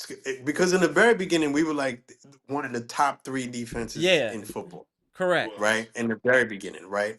But it didn't take long for us to get undressed, and that was before the injuries. Like the Dallas game was as bad as we That gave up 40 points in that Dallas game, All right. right? So who are the best defenses in football? Like Seattle, The Rams had a really good defense. Right. I'm asking. I'm not asking rhetorically. I just don't know. Did any of those teams give up a game?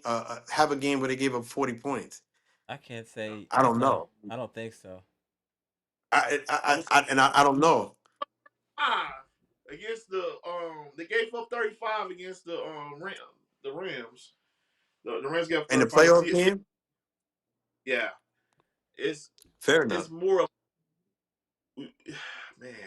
You know, it's not like Seattle and the Rams.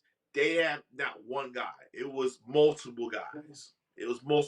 They got rid of Right across Verse. the board. Yeah. Yeah, it's multiple guys, and that's why I keep fearing for the Packers. Like it can't be just Micah. It gotta be multiple guys. You gotta fear everybody. Like you got this guy to worry about. You know, that's why Seattle won last year. Seattle won Super Bowl last year off their defense alone. They ain't even Sam Darnold didn't do nothing really. What did he do last in that Super Bowl? They was Yeah. sacked I his mean, face. yeah. He was tomorrow. It was a defensive Super Bowl because New England actually had a very good defense, Yeah. right? That's kind of what gets forgotten. I love their cornerback. I think Yep. he was like the second best cornerback in football behind dude in Denver.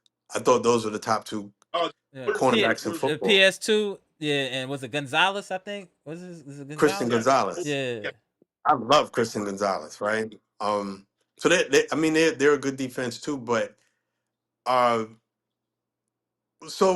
my thing is I get Green Bay. I think I have a better appreciation for Brian Gutekunst Agreed. after watching John Horst make all of those like super thirsty, desperate, like That's fair. failing That's decisions, fair. That's fair. right? You That's know what I fair. mean? So a lot of the times when I'm like, oh man, Gutekunst, go after this guy, go after Horst, you would not have to ask him twice, right? If who I'm getting that dude. I don't care if we gotta give like the first round picks for the next 12 years, right? Josh Sweat, we'll get him. We'll get him. Don't worry, he'll be in camp, right? And while that's all cool in the moment, after watching some of his decisions, like with Jay Crowder and the 5 second round picks and whatnot, like Right. other GMs can sense when you're desperate and will like Fleece you. put you over a barrel to try and fleece Right. you and whatnot. And Gutekunst seems like that'll never happen to him, almost to the point where I just rather not do the deal at all and try to Mm-hmm. sell our mediocre players to the fan bases if they're the next big thing before I overextend, right?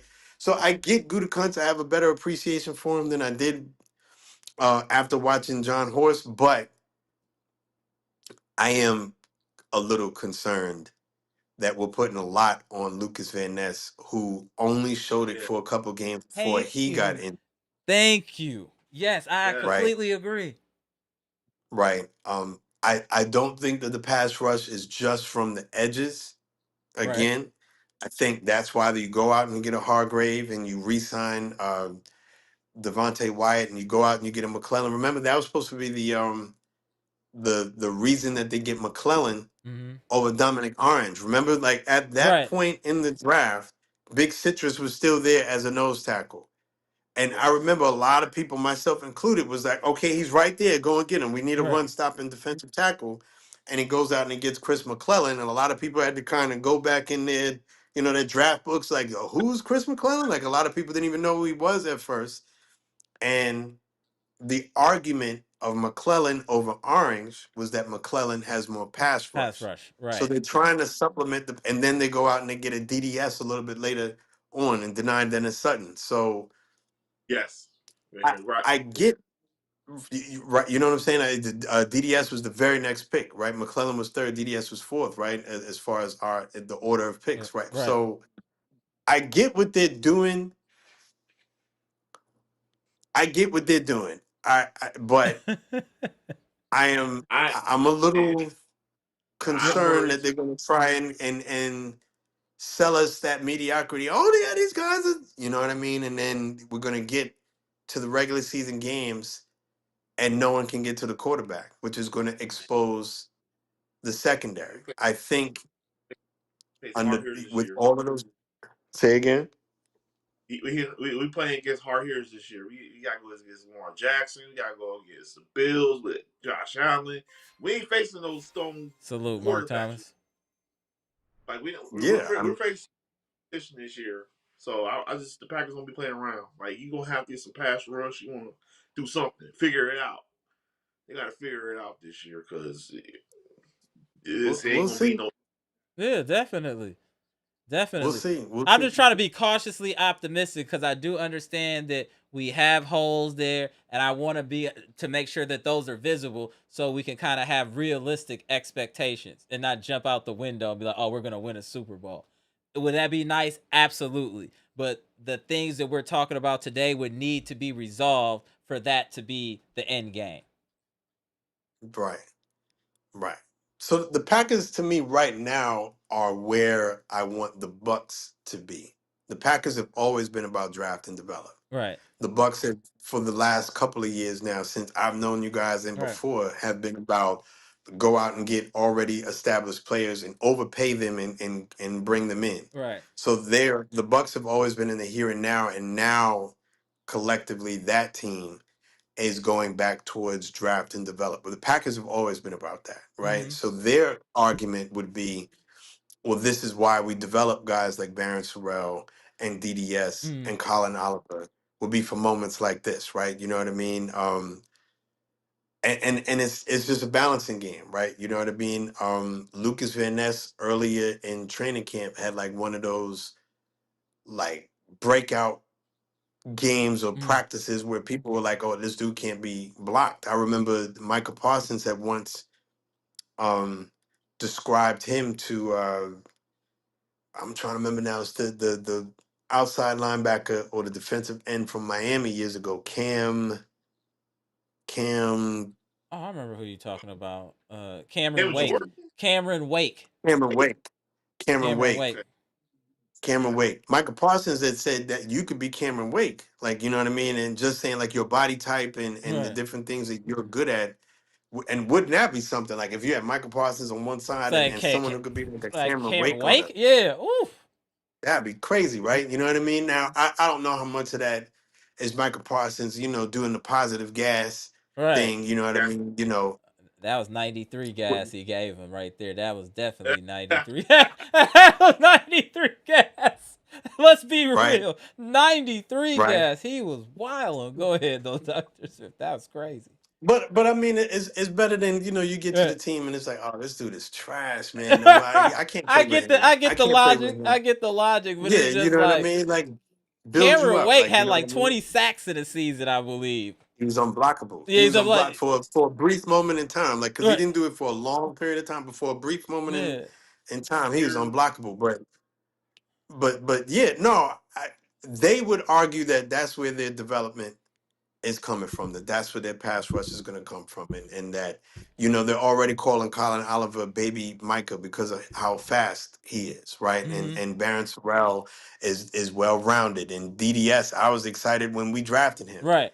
I don't know how much he's going to get on the field. I hope he gets a decent chance and a decent shot at getting on the field. Um, so we'll see. I will say this. This is where the optimism comes in. When the puzzle is all together, I think that's a very difficult defense Agreed. to go up Yeah. against. Everyone healthy. Right. Yes. All parts available. Yeah. Yes. Agreed. Everybody Right. healthy. Because you Yeah. got Xavier McKinney, who to me is a top 5, top 3 safety in the league. Mm-hmm. And he's playing deep coverage. Evan Williams gets better every year. You know what I Yes. mean?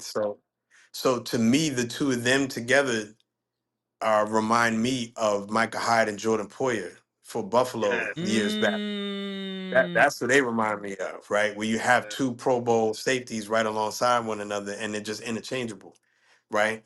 The last year for me, my favorite part outside of Michael Parsons, my favorite part of the defense was our midfield, right? Because Michael Parsons would make you dump the pass quickly, so short Mm-hmm. passes, and it would always end up in the midfield. And whether it was, I will give Quay Walker his props just for this part, right? Whether it was Quay Walker or Edgerrin Cooper or Javon Bullard or LVN tracking back. Once that ball got dumped off to like your safety valve receiver or whatever, those dudes were swarming people in the beginning of the season. And Yes, I I, remember. I think we can still do that. I think we can still do that. It's just, can this? I mean, Javon Hargrave hasn't been on the field yet, Correct. right? He hasn't even been on the field yet. So, like we'll see. It's for me. I'm right where you are. A lot of talking to basically say I'm right where you are. It's cautious optimism, not Right. like over the hill. I mean, eh, if we had figured out a way to get Vita Vea in here, yo, bro, Then it's I different. But yeah, as with our current parts, we yes, yeah, might even do. We don't part. know what we might do, but with our current parts, I think it should be I, cautious optimism. yeah. Yeah, Vita Vea, I think we go to the Super Bowl. That you call yeah, me crazy if you Yeah. like, but you got Vita Vea right there in the middle because he's a nose tackle who could excuse me could also play right. three tech.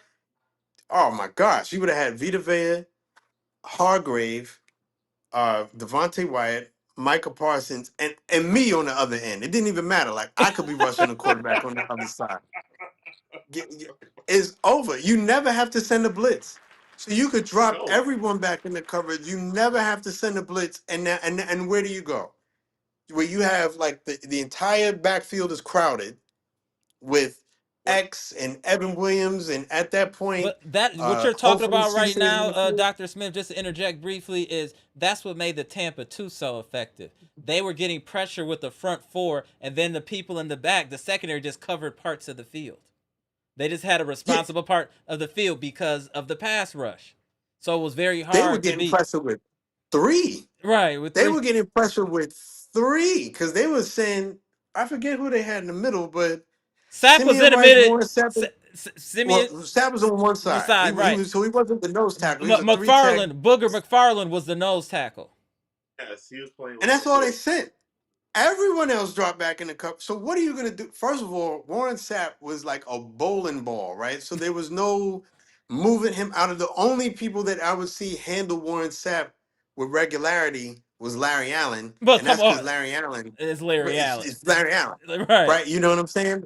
Everyone else, he would break people, like he would injure you out of the game, like you know what I mean? And so yeah, and then Don't bring to that me, up. you Oh have the my yeah, he just broke people. He just god! and then you have Derek Brooks, who to me is like the best uh Coverage Linebacker. receiving or coverage covered. linebacker Hmm. I've ever seen. I mean, I've seen some good ones. Like Luke Kuechly was really good. The Um, dude from I've seen some Seattle, nasty dudes. I can't remember Who's the Bobby linebacker. Wagner? Yeah, Bobby Wagner is Oh, a good. Bobby Yeah, Wagner. Bobby Bobby Wagner Wagner was is good. up there. Yeah, Bobby Wagner up there. But Derek Brooks is the best I've ever Right. seen. Derek Brooks can play safety. You know what I Yo. mean? As far as like coverage linebacker, he's so yeah, all of that in the middle of the field, yeah, they were bananas. Who do you think was better, that Tampa 2 defense or Ray Lewis's Baltimore Ravens? Oh, Who do that's you a think was oh better? man. Oh man. Can I go first? Yeah, for sure. I'm Man, interested in the opinion. I love Ed Reed, man. I love Ed Reed. Ed Reed was my favorite on that team. It was Ray Lewis is good, but Ed Reed, he was the truth. You could not throw near him. He'll fake just to go to the other side just so you can throw it that way so you go over it and get it. Like he trick Peyton But Manning yeah, all the time. he's one of the best safeties I've ever seen. So okay, so then I would need to redefine that because Ray Lewis had two different versions of like the world stopping defense. The best numbers that he's put up, well, not him specifically, but like the best numbers that a Ravens defense has put up when he was on it was before Ed Reed got there. That was the year that Yes. they won, right? So that was when they still had guys like Peter He was Bulware. They still had like they And had Tony my boy, Siragusa. me and my brothers, boy, our favorite player on the Baltimore Ravens back then. I don't know if y'all gonna remember him. A cornerback by the name of Chris McAllister. We Chris just Yeah, didn't of see McAllister. course, nothing like that because he was like the six ball one. dude. Yeah, 6'1", but he had Yeah, speed. I was like, damn, how was he doing all of that? He made it so like he cut off one side of the field. They had the other quarterback was solid, but you couldn't pass on McAllister's side.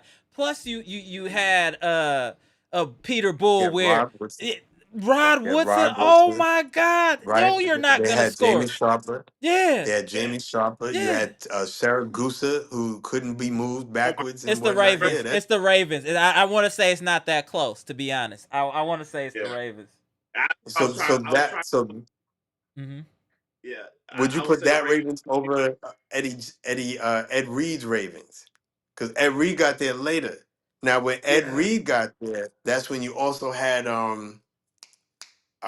why did his name just went right Let out me of my see. head? Oh my gosh, they're defensive end. Terry. Shoot, Oh, it's Suggs. They had Suggs. Terrell Suggs, right? Uh, So wasn't Terrell Suggs up for Defensive Player of the Year one he year? won. I think he won 1 year. You Okay, want so you defensive had player? Terrell Suggs. Mm-hmm. Ed If Reed. if we're right and he won it, Mm-hmm. Ed Reed got Defensive Player of the Mm-hmm. Year. Ray Lewis got. So that team had three DPOYs on that squad. So would you take the first version of Ray Lewis's Ravens or that version of the Ravens? Now, the first version, they actually, I believe, did better numbers. But the second version had Ed Reed and Terrell Suggs on that defense. Man. And Yeah. and my favorite Raven outside of Ed Reed and Ray Lewis was Haloti Nada. Oh And that yeah, Haloti Nada yeah. was on the Yeah. second version of the Ravens. That dude did not move backwards at all. Like Right. he's another one. He broke That's what people. Via Vea. That's why Via Vea That's reminds why I me wanted of Vita him. Vea. Exactly. Yeah. Exactly. He Good, just good break. one, Who Bleacher. would you take? Who would you take? You would take the second version of the Ravens or the first version of the Ravens? I was unfortunate to watch both because the first version it was boring because you could not score on the Ravens. You couldn't score on them. Like you couldn't even get like Facts. if you I'm still taking the eight. first. You still Yeah, take the yeah, first version. They had everything. They had no deficiencies on yeah. that team. They had more I star mean, they were power. They were more star power on the second team, but the first one was way more complete. I mean, you had Rod Woodson on one side, and you had, Hall of I mean, Fame. and Chris McAllister on the other side. I mean, gee, like, Sure. oh man, they had Bull wearing all them cats.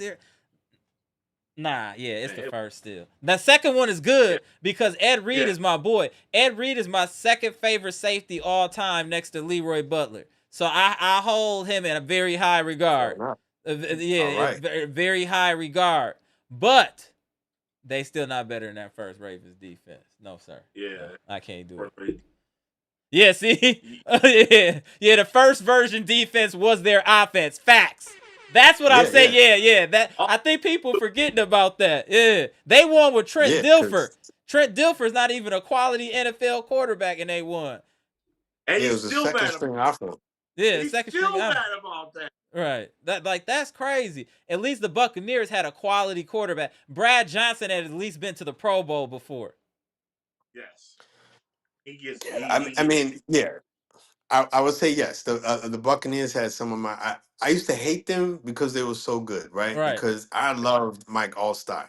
I loved Yeah, that combo Warwick Dunn, of little Warwick Warwick Dunn and Dunn. Mike Allstott. I love that combination, right? I I don't know was if I thought a whole lot of Brad Johnson, but he did have those two dudes, and he had there was an and he had Keyshawn these are not Johnson. Johnson. Keyshawn. Keyshawn Yeah, Johnson. Yeah.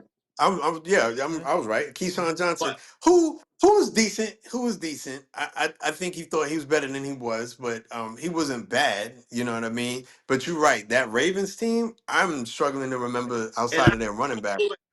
Right. we have to throw a little asterisk on the Buccaneers team that year. I'm not saying they were bad. The reason why I say it because that Super Bowl year, that the same.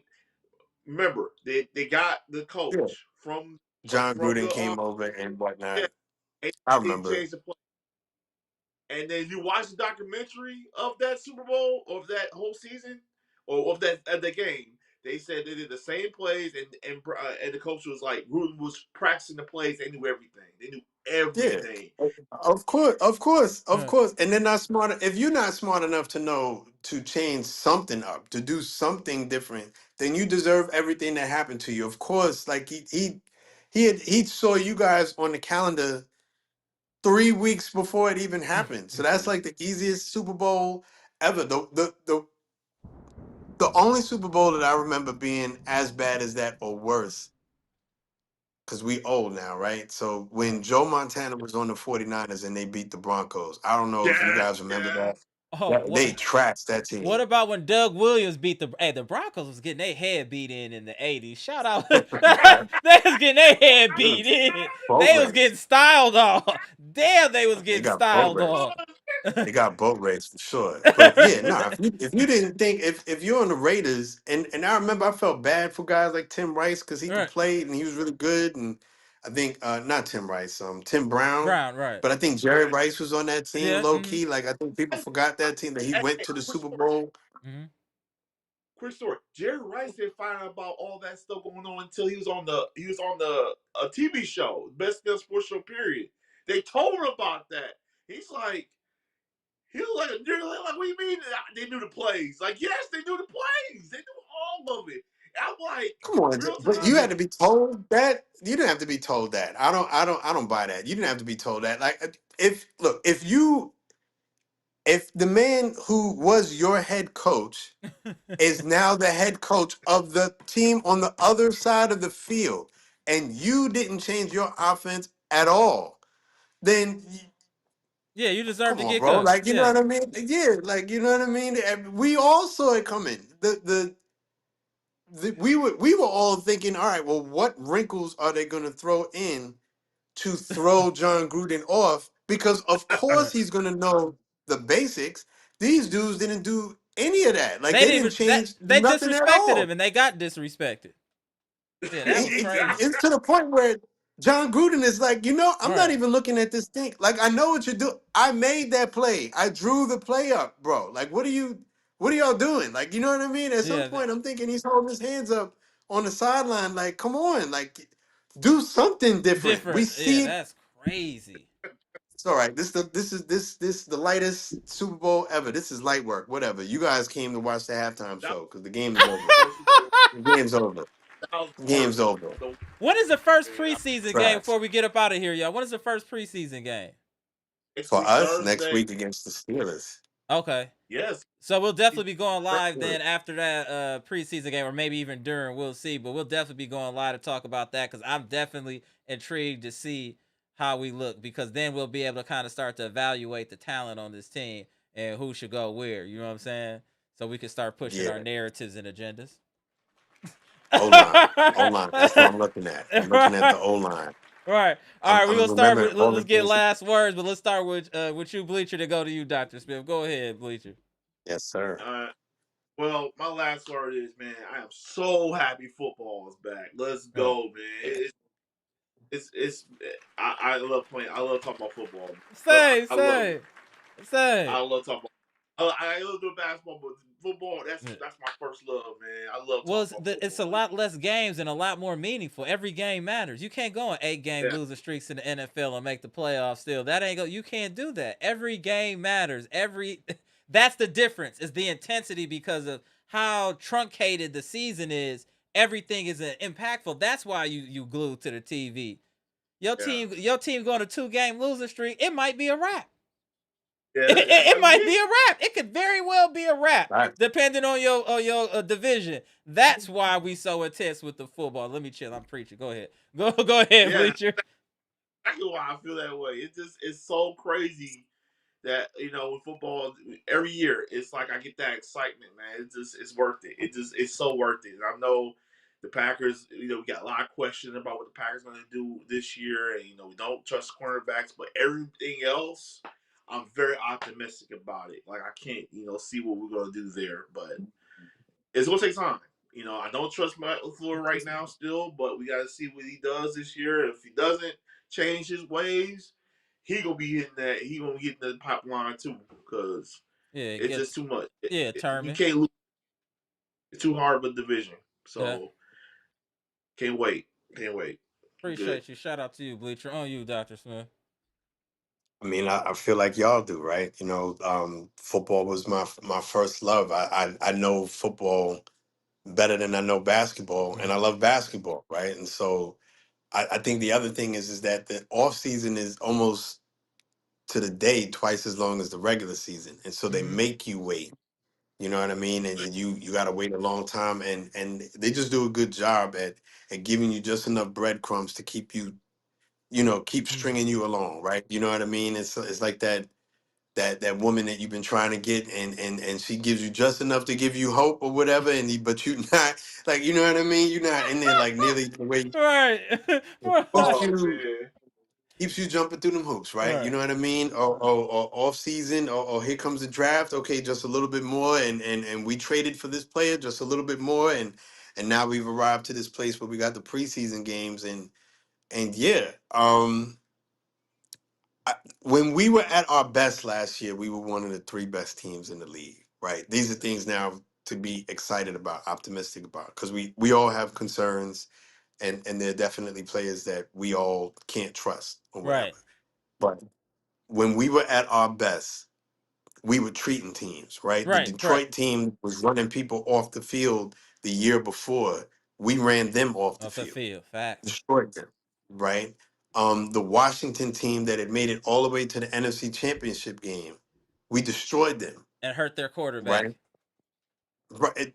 You feel what I'm saying? But then the milk went sour, and then it was just like the tale of two seasons, right? And yes, a lot of that has to do with injuries, but not all of it. Right. Not Fair. all of it, right? So, um, cautiously optimistic, because I think that we still have the ability to be that team that we were in those opening games. That was the best football that I had seen a Green Bay team play And so in a in while. years, Years. Yep. in those Agreed. first couple of games, right? And I think that we still have the ability to do that, right? We've pared down our offense. We have guys that I've been singing Christian Watson's praises for years. When people, well, I don't know about Christian Watson, our offense cannot go without Christian Watson. Correct. Period, point blank, end of story. Like, we don't have outside of him another big, just a combination of all of his traits: big, fast, strong, deep threat, reliable. Like, his biggest thing was reliability, availability, and he's there to start the year, right? He wasn't last year. He is this year. We will have Tucker Craft back probably by the beginning of the season. Now, it doesn't mean that Tucker Craft is immediately going to be Tucker Craft, but Tucker Craft last year had arrived, right? Correct. And Facts. we're getting him, and we're getting him. Jaden Reed has moments when, to me, he's one of the best slot receivers in football. I remember what he did to Philly, even in a losing effort. He could not be defended against Right. one of the best secondaries in football, Correct. right? Facts. We're getting Josh Jacobs back. Josh Jacobs was low key dinged up and injured Right. or whatever last year, and running behind a Fugazi offensive line. Now, hope he's back healthy again, and we're getting Marshawn Lloyd. So we're adding to like those things. Jordan Love is 1 year more into this offense, 1 year more advanced with his other receivers, 1 year more advanced with Matthew Golden. Matthew, if they may show it or whatever, but they had a highlight in Family Night. Matthew Golden smoked Javon Bullet on one of those plays in Family Night. Smoked him for like 60 yards. Matthew Golden, I'm telling you, look, I know that it's not fair to compare the current dudes to some of the guys that we've had in the past because it puts too much expectations on their shoulders. But I see a lot of Jordy Nelson and Christian Watson, and I see a lot of Greg Jennings and Matthew Golden. And I'm Greg not a. Jennings was one of my No, that's fair. The Greg Jennings, I think that's spot on. I think that's really spot right. on. No, that's a He's fair so point. smooth. He's Yeah. so smooth, and his hands are so good. Remember, Greg Jennings used to sky up. He Right. wasn't even like overly tall, but he used to get up there above the rim and get like those one-handed catches when Aaron Rodgers was. Matthew Golden can do all of that, and the thing that both of those guys have, that as fast as Jordy Nelson was, because Jordy Nelson used to be like a galloping Right. horse. He just used to run to the horizon. He was gone. He had that long speed. Christian Watson, I think, is faster than him. Matthew Golden is for sure faster than Greg Jennings. Right. So we have rockets, like, you know what I mean, for receivers. Jaden Reed is low key like a 4-3 dude. Right. If if we could just get this offensive line to play like an offensive line, just be accountable. I'm not asking you to be the best offensive line in football, although that would be nice. Just be functional. And we could have like easily one of the best offenses in football. But and I'll leave you with this. Matt LaFleur, look, you had respect to people like Amara who was saying you should have been fired. Now I defended you, but not with a strong defense. If they'd have let you go, I'd have been like, look, That is he hilarious. I held up the sign. defended you, but not with a strong defense. It's hilarious. Like it wouldn't have took me much. It wouldn't have took me much to been like, look, you can't have like the meltdowns that we had against Cleveland, against Carolina, against Chicago, in both of the games that we lost against them again. We let Washington back in the game, even though we won against them. We let Washington back in the game against Denver, although the Denver game is understandable because a lot of people got injured in that game. But how many different games were we winning? And the other team came back and won it after. We almost did it in the Arizona game. Oh yeah. You feel what I'm saying? Like we won that game, but we almost did it against them. We almost did it against the Chicago game that we won. A lot of that is on Matt LaFleur. You are the top guy operationally in Green Bay. When we go on the field, you're the coach. If you're still with that scary hours, I'm scared to be successful. We got a lead. Oh boy, let me go find a hole to hide in. If you still one of them dudes, bro, I'm coming to Green Bay. And I'm gonna have a bullhorn outside of Gutekunst's house until you're fired. Because we can't do that anymore. Like you have a team of savages. Be the guy that you were the year before. Matt LaFleur was a savage at one point in time. And I don't know what happened to him last year. He got real PG. We need you to be rated R again, brother. Like, you know what I mean? We need you to be Eddie Murphy when he was in the tight leather get-ups or whatever, doing Delirious and Raw. We don't need Dr. Doolittle Eddie Murphy who was scared to curse and all the rest of that. We don't need that. We need you to be dangerous. We need you to be nasty again. We need you to be that guy again. Because we have the squad to do it. Let's go. Yeah, they don't hurt no Let's feelings, go. man. It's I like about that. All right, man, you got us riled up now. I can't wait till You this feel first me? preseason game. Shout out to you, You Dr. feel me? Smith. Shout out to you, Bleacher. I'll see y'all in the next live. We go next Packers live for sure. All right, y'all. All Go. right. Yes, sir. That's another classic live off the rip. That was great. Off the rip. Shout out to friends and family. Shout out to Packer Nation. What's good? Great live today. We 2 hours in. We gonna shut it down. Friends and family, our inaugural Packers live for this season. Salute to Dr. Smith. Salute to Bleacher Report for joining the panel. I think we had a great discussion, and I think that should be kind of the theme for this live is going to be cautious optimism this season for the Green Bay Packers. We have talent. We know we have holes. We got to see how the new talent can fix some of the holes or issues we have on this team, and if they can, sky is the limit. But the first step and the most important thing is getting everyone healthy and aligned. That's what's most important, to get everyone healthy, especially people like Marshawn Lloyd, people like Luke Musgrave, people like Luke Van Ness, people like Micah We need all our parts whole for us to do what we need to do, and for the new pieces to come in and be plug and play like USB. So we'll see.